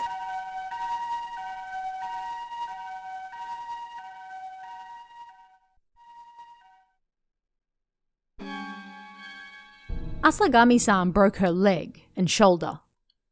Our teacher got amazingly angry, but in the end, we weren't expelled from school. It seemed that Asagami-san had been under quite a bit of stress thanks to tests, and she came with us that day to try to relieve some stress.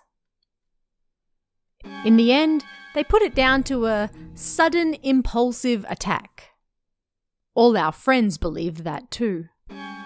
Everyone except me. Our school had various mysteries, and one of them was that the spirit of a girl who killed herself wandered the school at night. But I no longer felt any desire to check that for myself. By the time third semester came around, Asagami-san and I could no longer look at each other when we met. By chance, the two of us ended up alone in the nurse's office, and the air was so heavy it was almost hard to breathe, just like that time we were alone in the third-floor hall.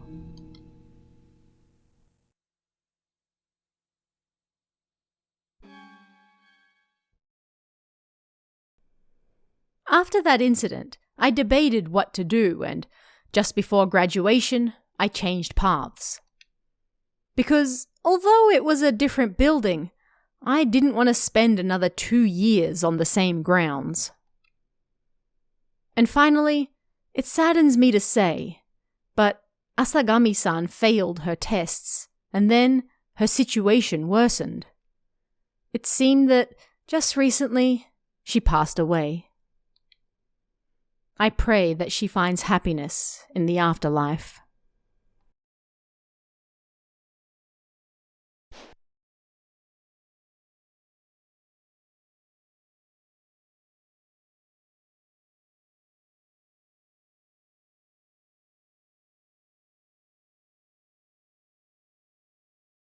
Supposing there is a love that transcends the border of life and death, then that love could only be that held between those connected by blood.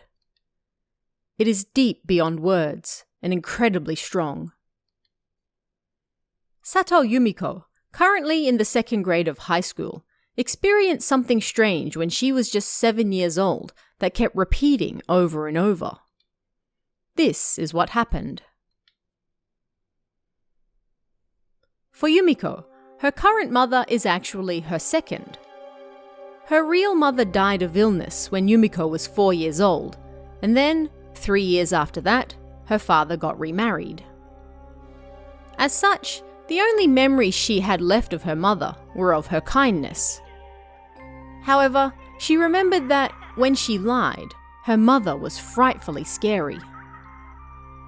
Yumiko and her new mother never agreed on anything, and her selfish ways caused great trouble to her. Her new mother always tried her best, and yet the young Yumiko was unable to understand that. One night, Yumiko sensed someone standing by her bed and woke up. She turned to look in that direction, and what should she see but her dead mother standing there? "You are a most terrible child," her mother said with sadness on her face, and then she reached out for Yumiko with both hands and sat her on her lap. "Mother, stop it!" Perhaps she didn't hear Yumiko's cries, but she swiftly pulled down her pants and started smacking her bottom. Bang, bang, bang. With each sharp sound, Yumiko felt pain in her backside. It hurt so much that she cried out and apologized to her mother over and over again. "I'm sorry. I won't do it again. Mother, I'm sorry." Her mother continued for a short while unabated, until suddenly she stopped. "I'm always watching you, Yumiko. Can you promise me that you'll be a good girl from now on? You can do that, can't you?" she asked her gently. Yumiko nodded several times through her tears, and then her mother gently pulled her into a strong embrace before disappearing right in front of her eyes. After that, whenever Yumiko troubled her new mother, her real mother would appear by her bedside to punish her. Yumiko grew so frightened of this that she stopped causing trouble for her new mother, but the warm hug she received after being punished wasn't something she disliked at all. But her mother's punishments weren't just limited to their house. Every time Yumiko lied at school, she heard a loud bang. Ow! The sting of being hit in the backside lingered. Yumiko's friend looked at her with a confused look on her face. It seemed she didn't hear the noise at all. But whenever Yumiko thought about how her mother was by her side, it was less frightening and more relieving. A few days later, after Yumiko returned from school by herself, her friend said something to her. "Hey, that person with you yesterday was beautiful." "Huh? Who are you talking about?" "What do you mean? The person you were walking home with yesterday." Yumiko's heart thumped loudly. Hold on. You mean this person?" Yeah, her." Yumiko showed her friend a photo of her real mother.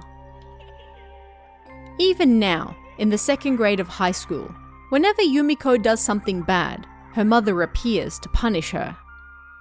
Even though Yumiko is now taller than her dead mother was. But strangely, whenever she appears, she's still bigger than Yumiko. No doubt because, to a mother, she will always be a child. Even now, she's undoubtedly watching over her daughter, being strict and yet kind.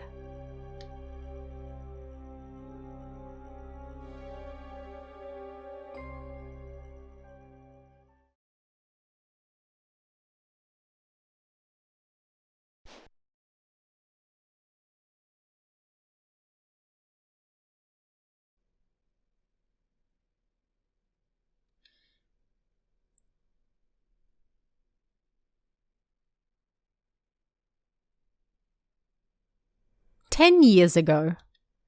It happened during the winter of my first grade of junior high. The committee meeting ran late, and I was running towards the front gate in the silent school. The building was so creepy after school that it was almost like it was telling you to get out of there quickly. I hurried along. When I reached the shoeboxes, I suddenly noticed an unknown girl looking through the window glass. I wondered who it was, but I didn't recognize her. Oh well, whatever. It didn't bother me too much, and then I put the shoeboxes behind me. But once I reached the front gate, I realized something. There was nobody near the shoeboxes but me. No way, I thought, but just in case, I turned around. As expected, nobody was there. I thought that maybe I just saw my own reflection in the glass, but on the way home, I realized that couldn't have been it. After all, the other person's hairstyle was completely different to my own.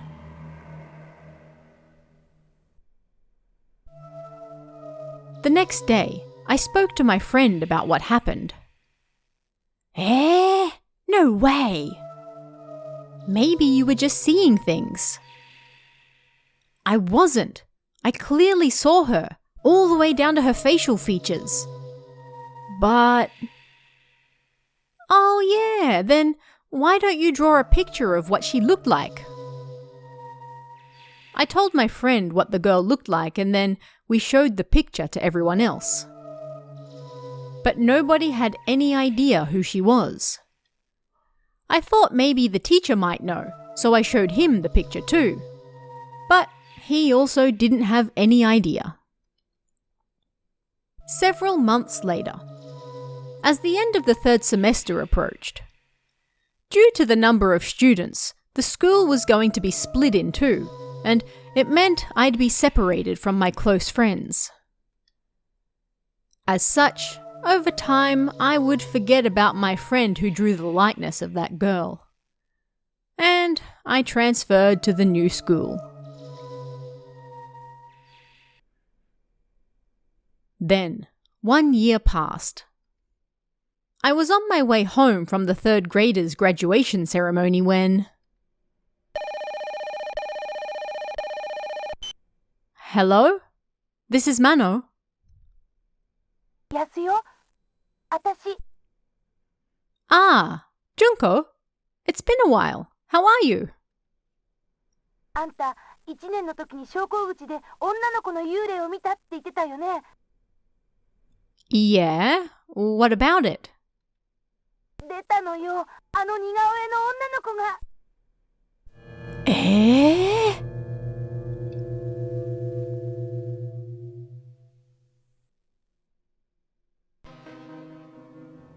It apparently happened at the graduation ceremony at my old school, when the principal was giving his celebratory speech. What is that? No way! What the hell?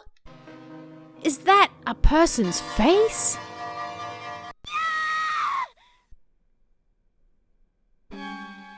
According to Junko's story, a face appeared on the flag that was decorating the hall.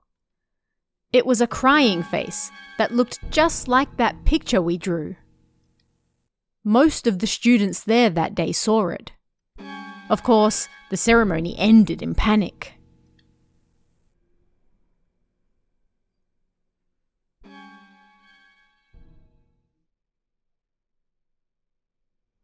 Just who was that student?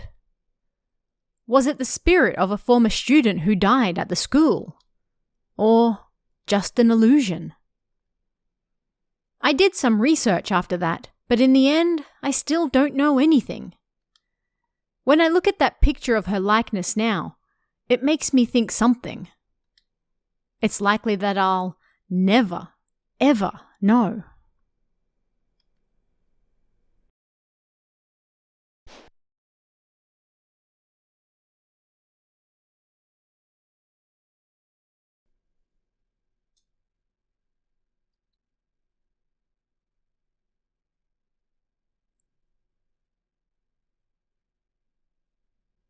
My cousin Kaori-chan has suffered massive injuries 7 times throughout her life.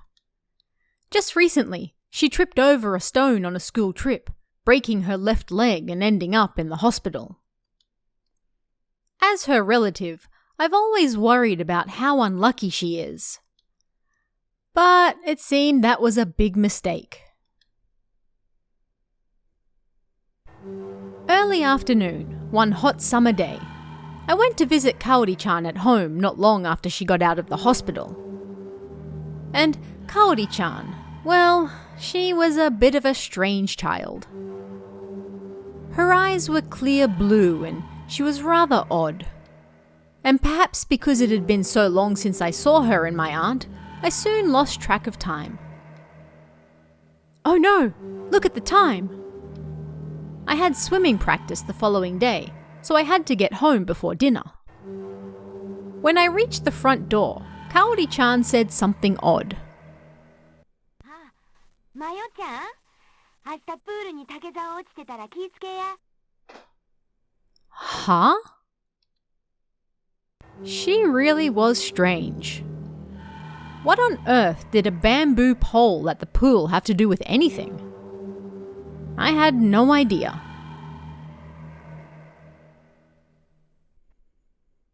The next day, the bamboo holding up the bug net at the pool fell over. I asked my friend about it, and she said it had been that way since the morning. It was just like Kaori-chan had said. But I paid it no mind and stepped over it to enter the pool. Then it felt like somebody pushed me from behind, and I stepped on the bamboo. I went flying into the pool. I thought it strange. There was nobody behind me. I checked later on, but the bamboo I stood on wasn't broken in any way. A few minutes later, a sharp pain ran throughout my right leg. There was a stinging in the back of my leg in the water. I thought I must have cut myself on the bamboo I just stood on, so I got out of the pool to check. But there wasn't a single mark on me.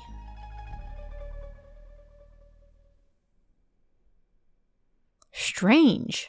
It hurt so much. In the end, I finished up practice and never figured out what was wrong. Then I returned home alone. The whole way back, I thought about what happened at the pool.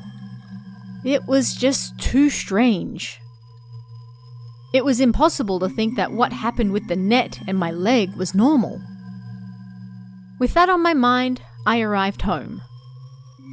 A few hours later, my suspicions took on an even stranger shape.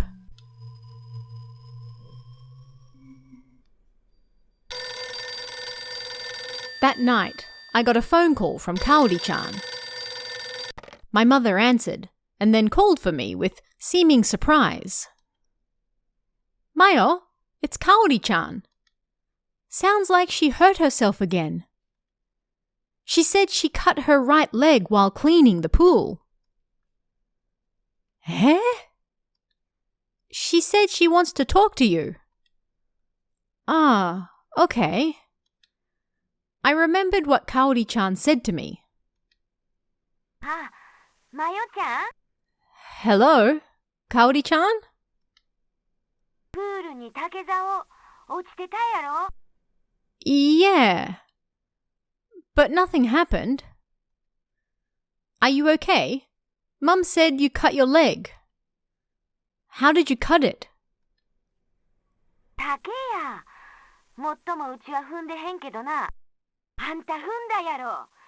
聞いてんの気ぃつけやーってちゃんと言うたやんか。ほんまかなわんな。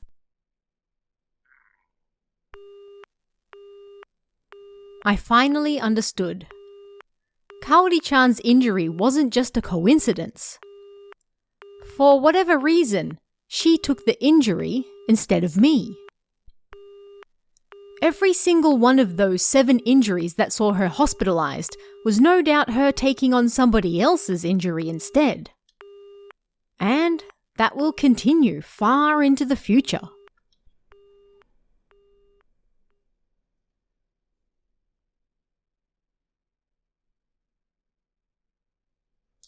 The next day, I found the bug net with blood on it at the pool.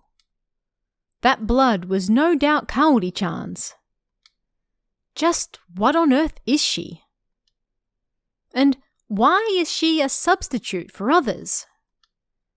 No matter how much I think about it, I can't reach an answer.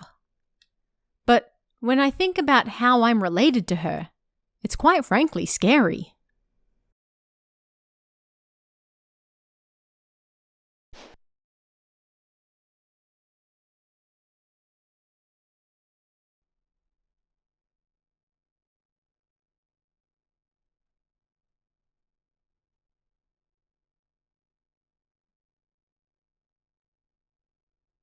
I think there are numerous strange people all over the world.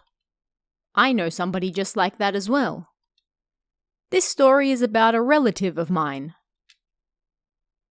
I'd like to tell you a story under the title, The Spirit Medium Next Door. My relative Miki-san is able to see things that other people can't, although whether that's because of her sixth sense is more attuned than others or not, I don't know. Whenever we were together, she was kinda loud about it, like, there's a spirit right here, or I can see something over there. But she could only see them, and that was it. For me, that alone was pretty damn cool, but this power first awakened in her when she was in the first grade of junior high. It all started 5 years ago.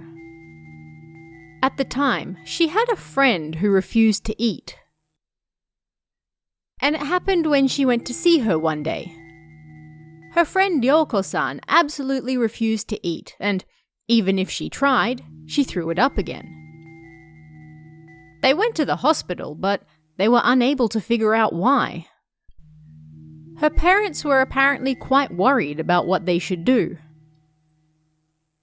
Ryoko-san's house was a wonderful Western-style home that had just been built. At the time, they didn't sense anything strange about it. Miki-san was shown around the inside, and when she entered Ryoko-san's room, a chill ran down her spine. Even though the lights were on, it was, for some reason, terribly dark. She also noticed an unnatural humidity hanging heavy in the air. It was in that room that the emaciated Ryoko-san slept. You sure have lost a lot of weight, Ryoko. Miki-san decided to have some coffee and wait until Ryoko-san woke up. How long did she wait?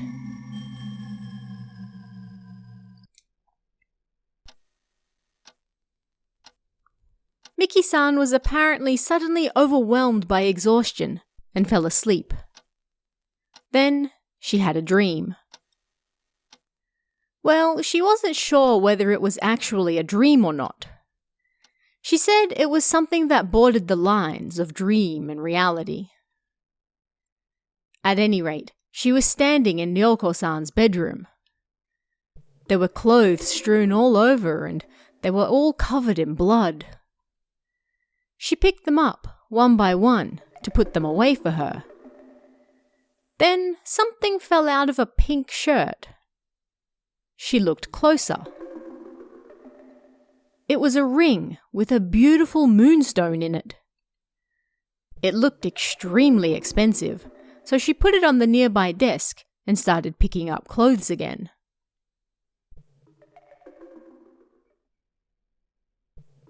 She was done before long and stopped to take a quick break.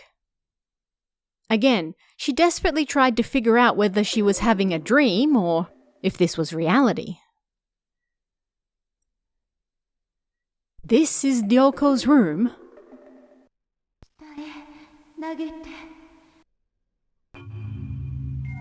She heard a voice coming from the window. She turned to look in that direction, but she couldn't see anything. Was there somebody down below?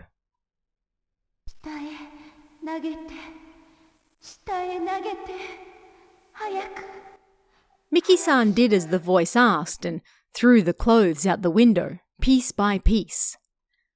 Then she dumped the rest of the clothes still in her arms out the window at once.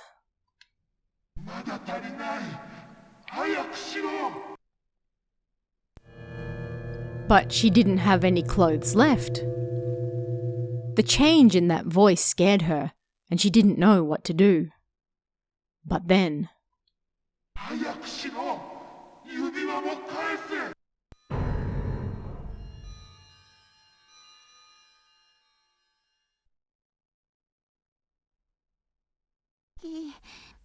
Miki! Ah, Ryoko. The dream ended there. Ryoko-san woke up to the sounds Miki-san was making as she had a nightmare beside her. But that dream had felt so real. She decided to ask Ryoko-san about it. Ryoko-san then told her about what happened before the house was built. Apparently, before this particular house was built, a large, strange mansion once stood on those same grounds. And the house she lived in now utilized at least part of that former mansion. But this all happened 2 or 3 years ago now. Miki, what's wrong? A strange sensation settled over her as she listened to Ryoko-san's story. Her body suddenly felt hot and she saw strange images in her head.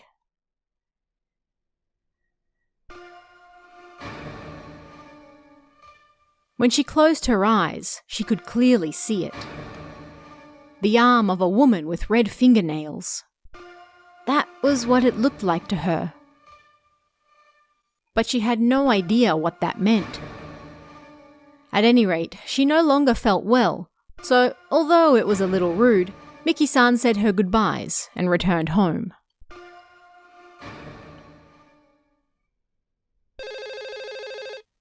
A short while later, she received a call from Ryoko-san to thank her. They spoke of that dream again, and Miki-san learnt a surprising truth. Apparently, a rather wealthy couple and their 18-year-old daughter lived in that mansion. And they were happy there. But then, one day, the daughter suddenly disappeared. It seemed she had eloped. But a few days later, despite their best efforts in finding her, it appeared their daughter had been killed, and they returned home with the body. The murderer had pretended to be her boyfriend for a whole year before convincing her to run away with him, and then, on the third day, he attacked her with a survival knife before running off. The body was found in an empty lot in the next town over, roughly 40 kilometers away. She had been attacked so badly that her right arm had been torn off. Because they didn't find a single personal effect of hers nearby, they couldn't help but think that the actual crime took place somewhere else. After investigating the incident, they discovered the woman's suitcase by a riverbed near her house. And that turned out to be the scene of the crime.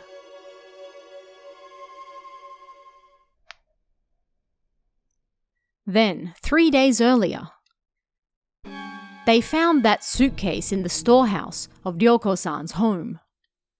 All of her personal effects were still in there. Her parents tried to return them to their original owner, but they were unable to find them. In the end, they held a memorial service instead and burned everything.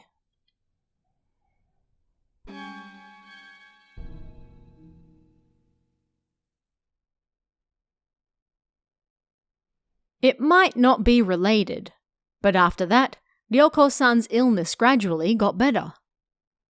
Was she, perhaps, cursed? When she heard that, Miki-san was apparently shocked. And it was after that she was able to see things she wouldn't normally be able to see. Even if it was all a lie, I thought that story was amazing, and it made me shiver with fear. I think I should be a little more careful when it comes to men, too. Although, I think I'll probably be okay.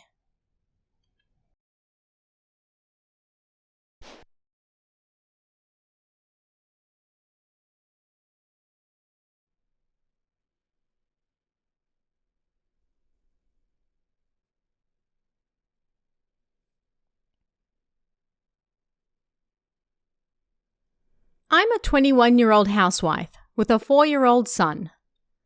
I don't know whether I possess a strong sense for the supernatural, but it's like my legs get heavy whenever I enter a place where spirits gather.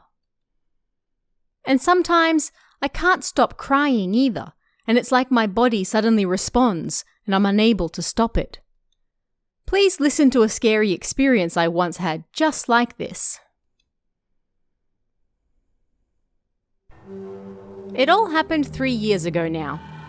I started work that year, and one hot day during the same summer, both my grandparents died as well. As for why they both died on the same day, well, it's terribly difficult to say, but they both took their own lives. They went missing a month before they were found, and they had already passed away. Then, on the day of their funeral, it sounds like a lie, but the photos of my grandparents on top of their coffins moved numerous times. Anyone who went to light incense could see how much they were moving. I did my best to pretend that I saw nothing. And it wasn't just their photos. It wasn't like there was a blackout or anything, and yet the lights kept turning on and off, like they were trying to tell us something. At the time, my other grandmother sitting next to me muttered that because they took their own lives, they were unable to move on. She said they no doubt regretted their decision. I was overcome with sadness.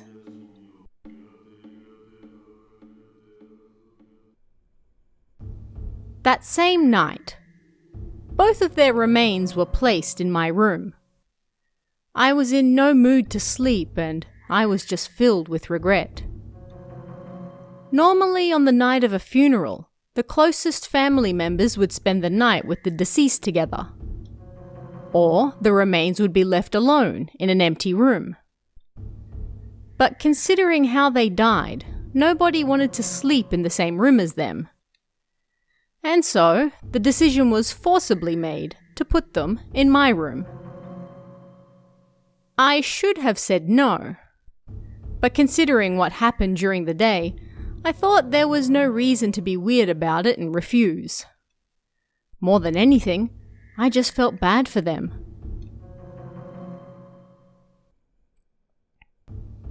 After that, I think about 2 hours passed. I turned my back to the remains and started to read a novel as I lay down, so I might finally start feeling sleepy. Finally, I felt myself starting to drift to sleep. I put the book down next to my pillow and quietly closed my eyes. Because I had been reading, I forgot entirely about the remains.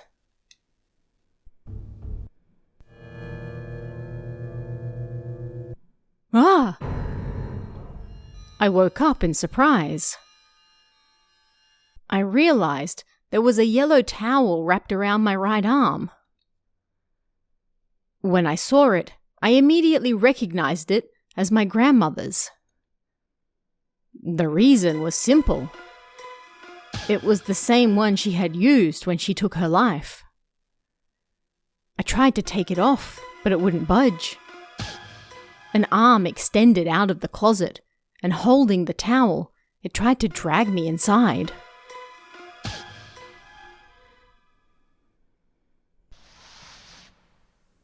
That arm disappeared into a pitch-black hole in the sliding doors of the closet, and I could no longer see it. Long ago, my grandmother used to tell me that doors and gates were all entrances to the other side. So I couldn't help but imagine what terrifying world awaited me on the other side. My grandmother was trying to drag me to hell with her. "Stop! Leave me alone! I don't want to go!" I screamed. Then, as if in response to my scream, the yellow towel around my arm fell off and silently disappeared into the sliding doors.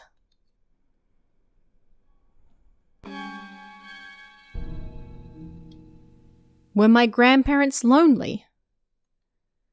I was unable to stop the tears of both fear and sadness.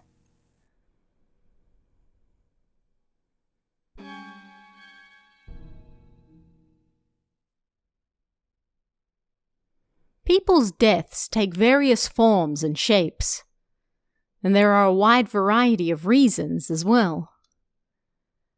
I am, however, convinced that you shouldn't die with regret in your heart. I pray for the happiness of my grandparents in the afterlife. And thank you for listening to my story until the very end.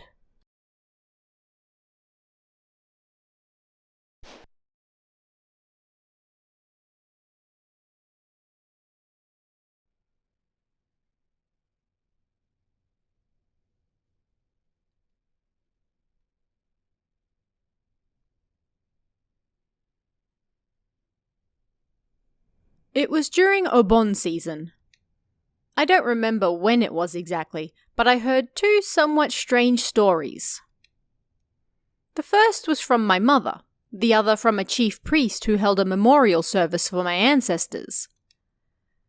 They're both about an old bridge that's not too far away. One summer, 35 years ago, my mother went to pick up my grandmother from the nearby factory she worked in like she always did. Now, even though I say nearby, the factory was still in the city, so it took her an hour to walk through the mountains to get there. There was a small river on the way, and there was an old bridge that went across it. There were few people who used the bridge at that time of day, and it didn't have electric lights like we do today either. As such, my mother, who was still young at the time, was rather afraid of it.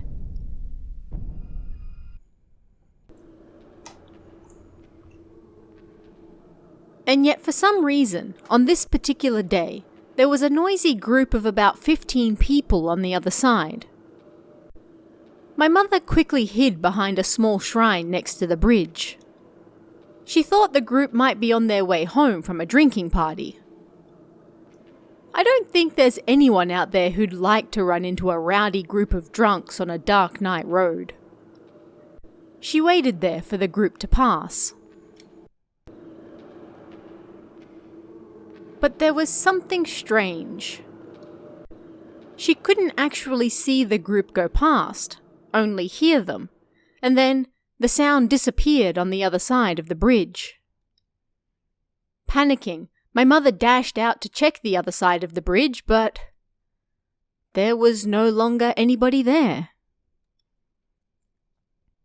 After that, my mother walked all the way to my grandmother's factory in tears, and on the way home, she cried into her back before falling asleep.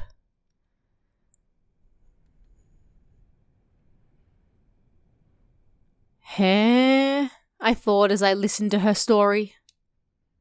Even now, it seems like my mother doesn't like that bridge very much. The priest listened to her story as he slowly sipped some tea. Oh, you too, huh? You see, something happened to me at that bridge too. And then, as if prompted by my mother's story, the priest told his too. He always rode his bike around that area to get around. And whenever he tried to cross that bridge, it always got harder to pedal. It was almost like someone was sitting on the back of his bike, and he would almost lose his balance. However, he wasn't afraid of this. Even so, it still felt weird not knowing what it was. And so, he didn't really like that bridge either.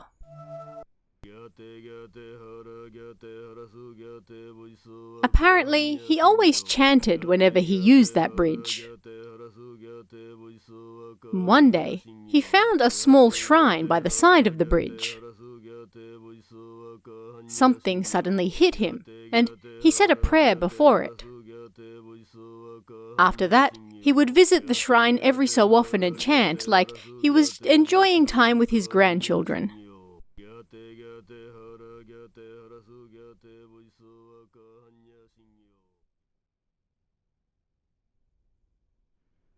I'm not very interested in scary stories, but what I felt listening to both of their stories wasn't fear.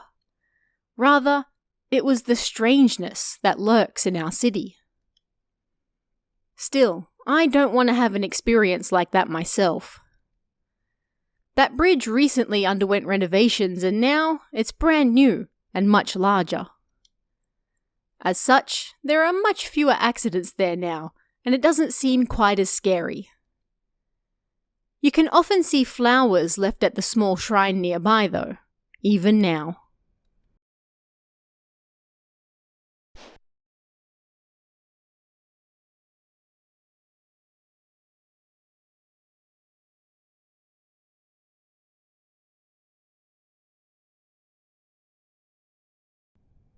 Seeing things that other people can't see. Sensing things that other people can't sense. This time period happens to everyone just once in their life. I wonder why this sort of thing seems to happen most during that particularly sensitive time we call puberty. During the spring of her first grade of high school, such a thing happened to Yumi at her all-girls school as well.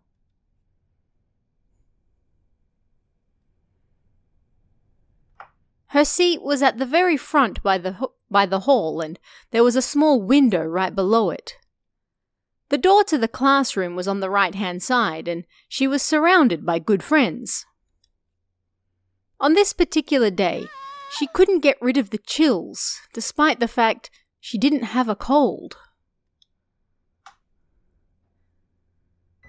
Suddenly, Kazumi, who sat diagonally behind her, screamed and put her head down on the desk, refusing to look back up no matter what anyone said to her. In the end, she stayed like that until class was over. After she came back to her senses, everyone asked her what was wrong. Apparently, she saw a see-through girl crouching by Maiko's desk, who sat diagonally in front of her, and she was staring at Maiko with her hands on the desk the whole time.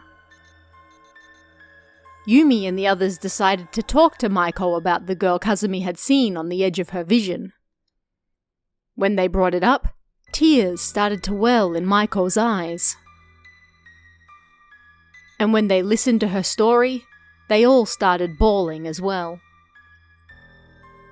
According to Maiko, her friend died in a traffic accident, and today was the 7th day after her passing.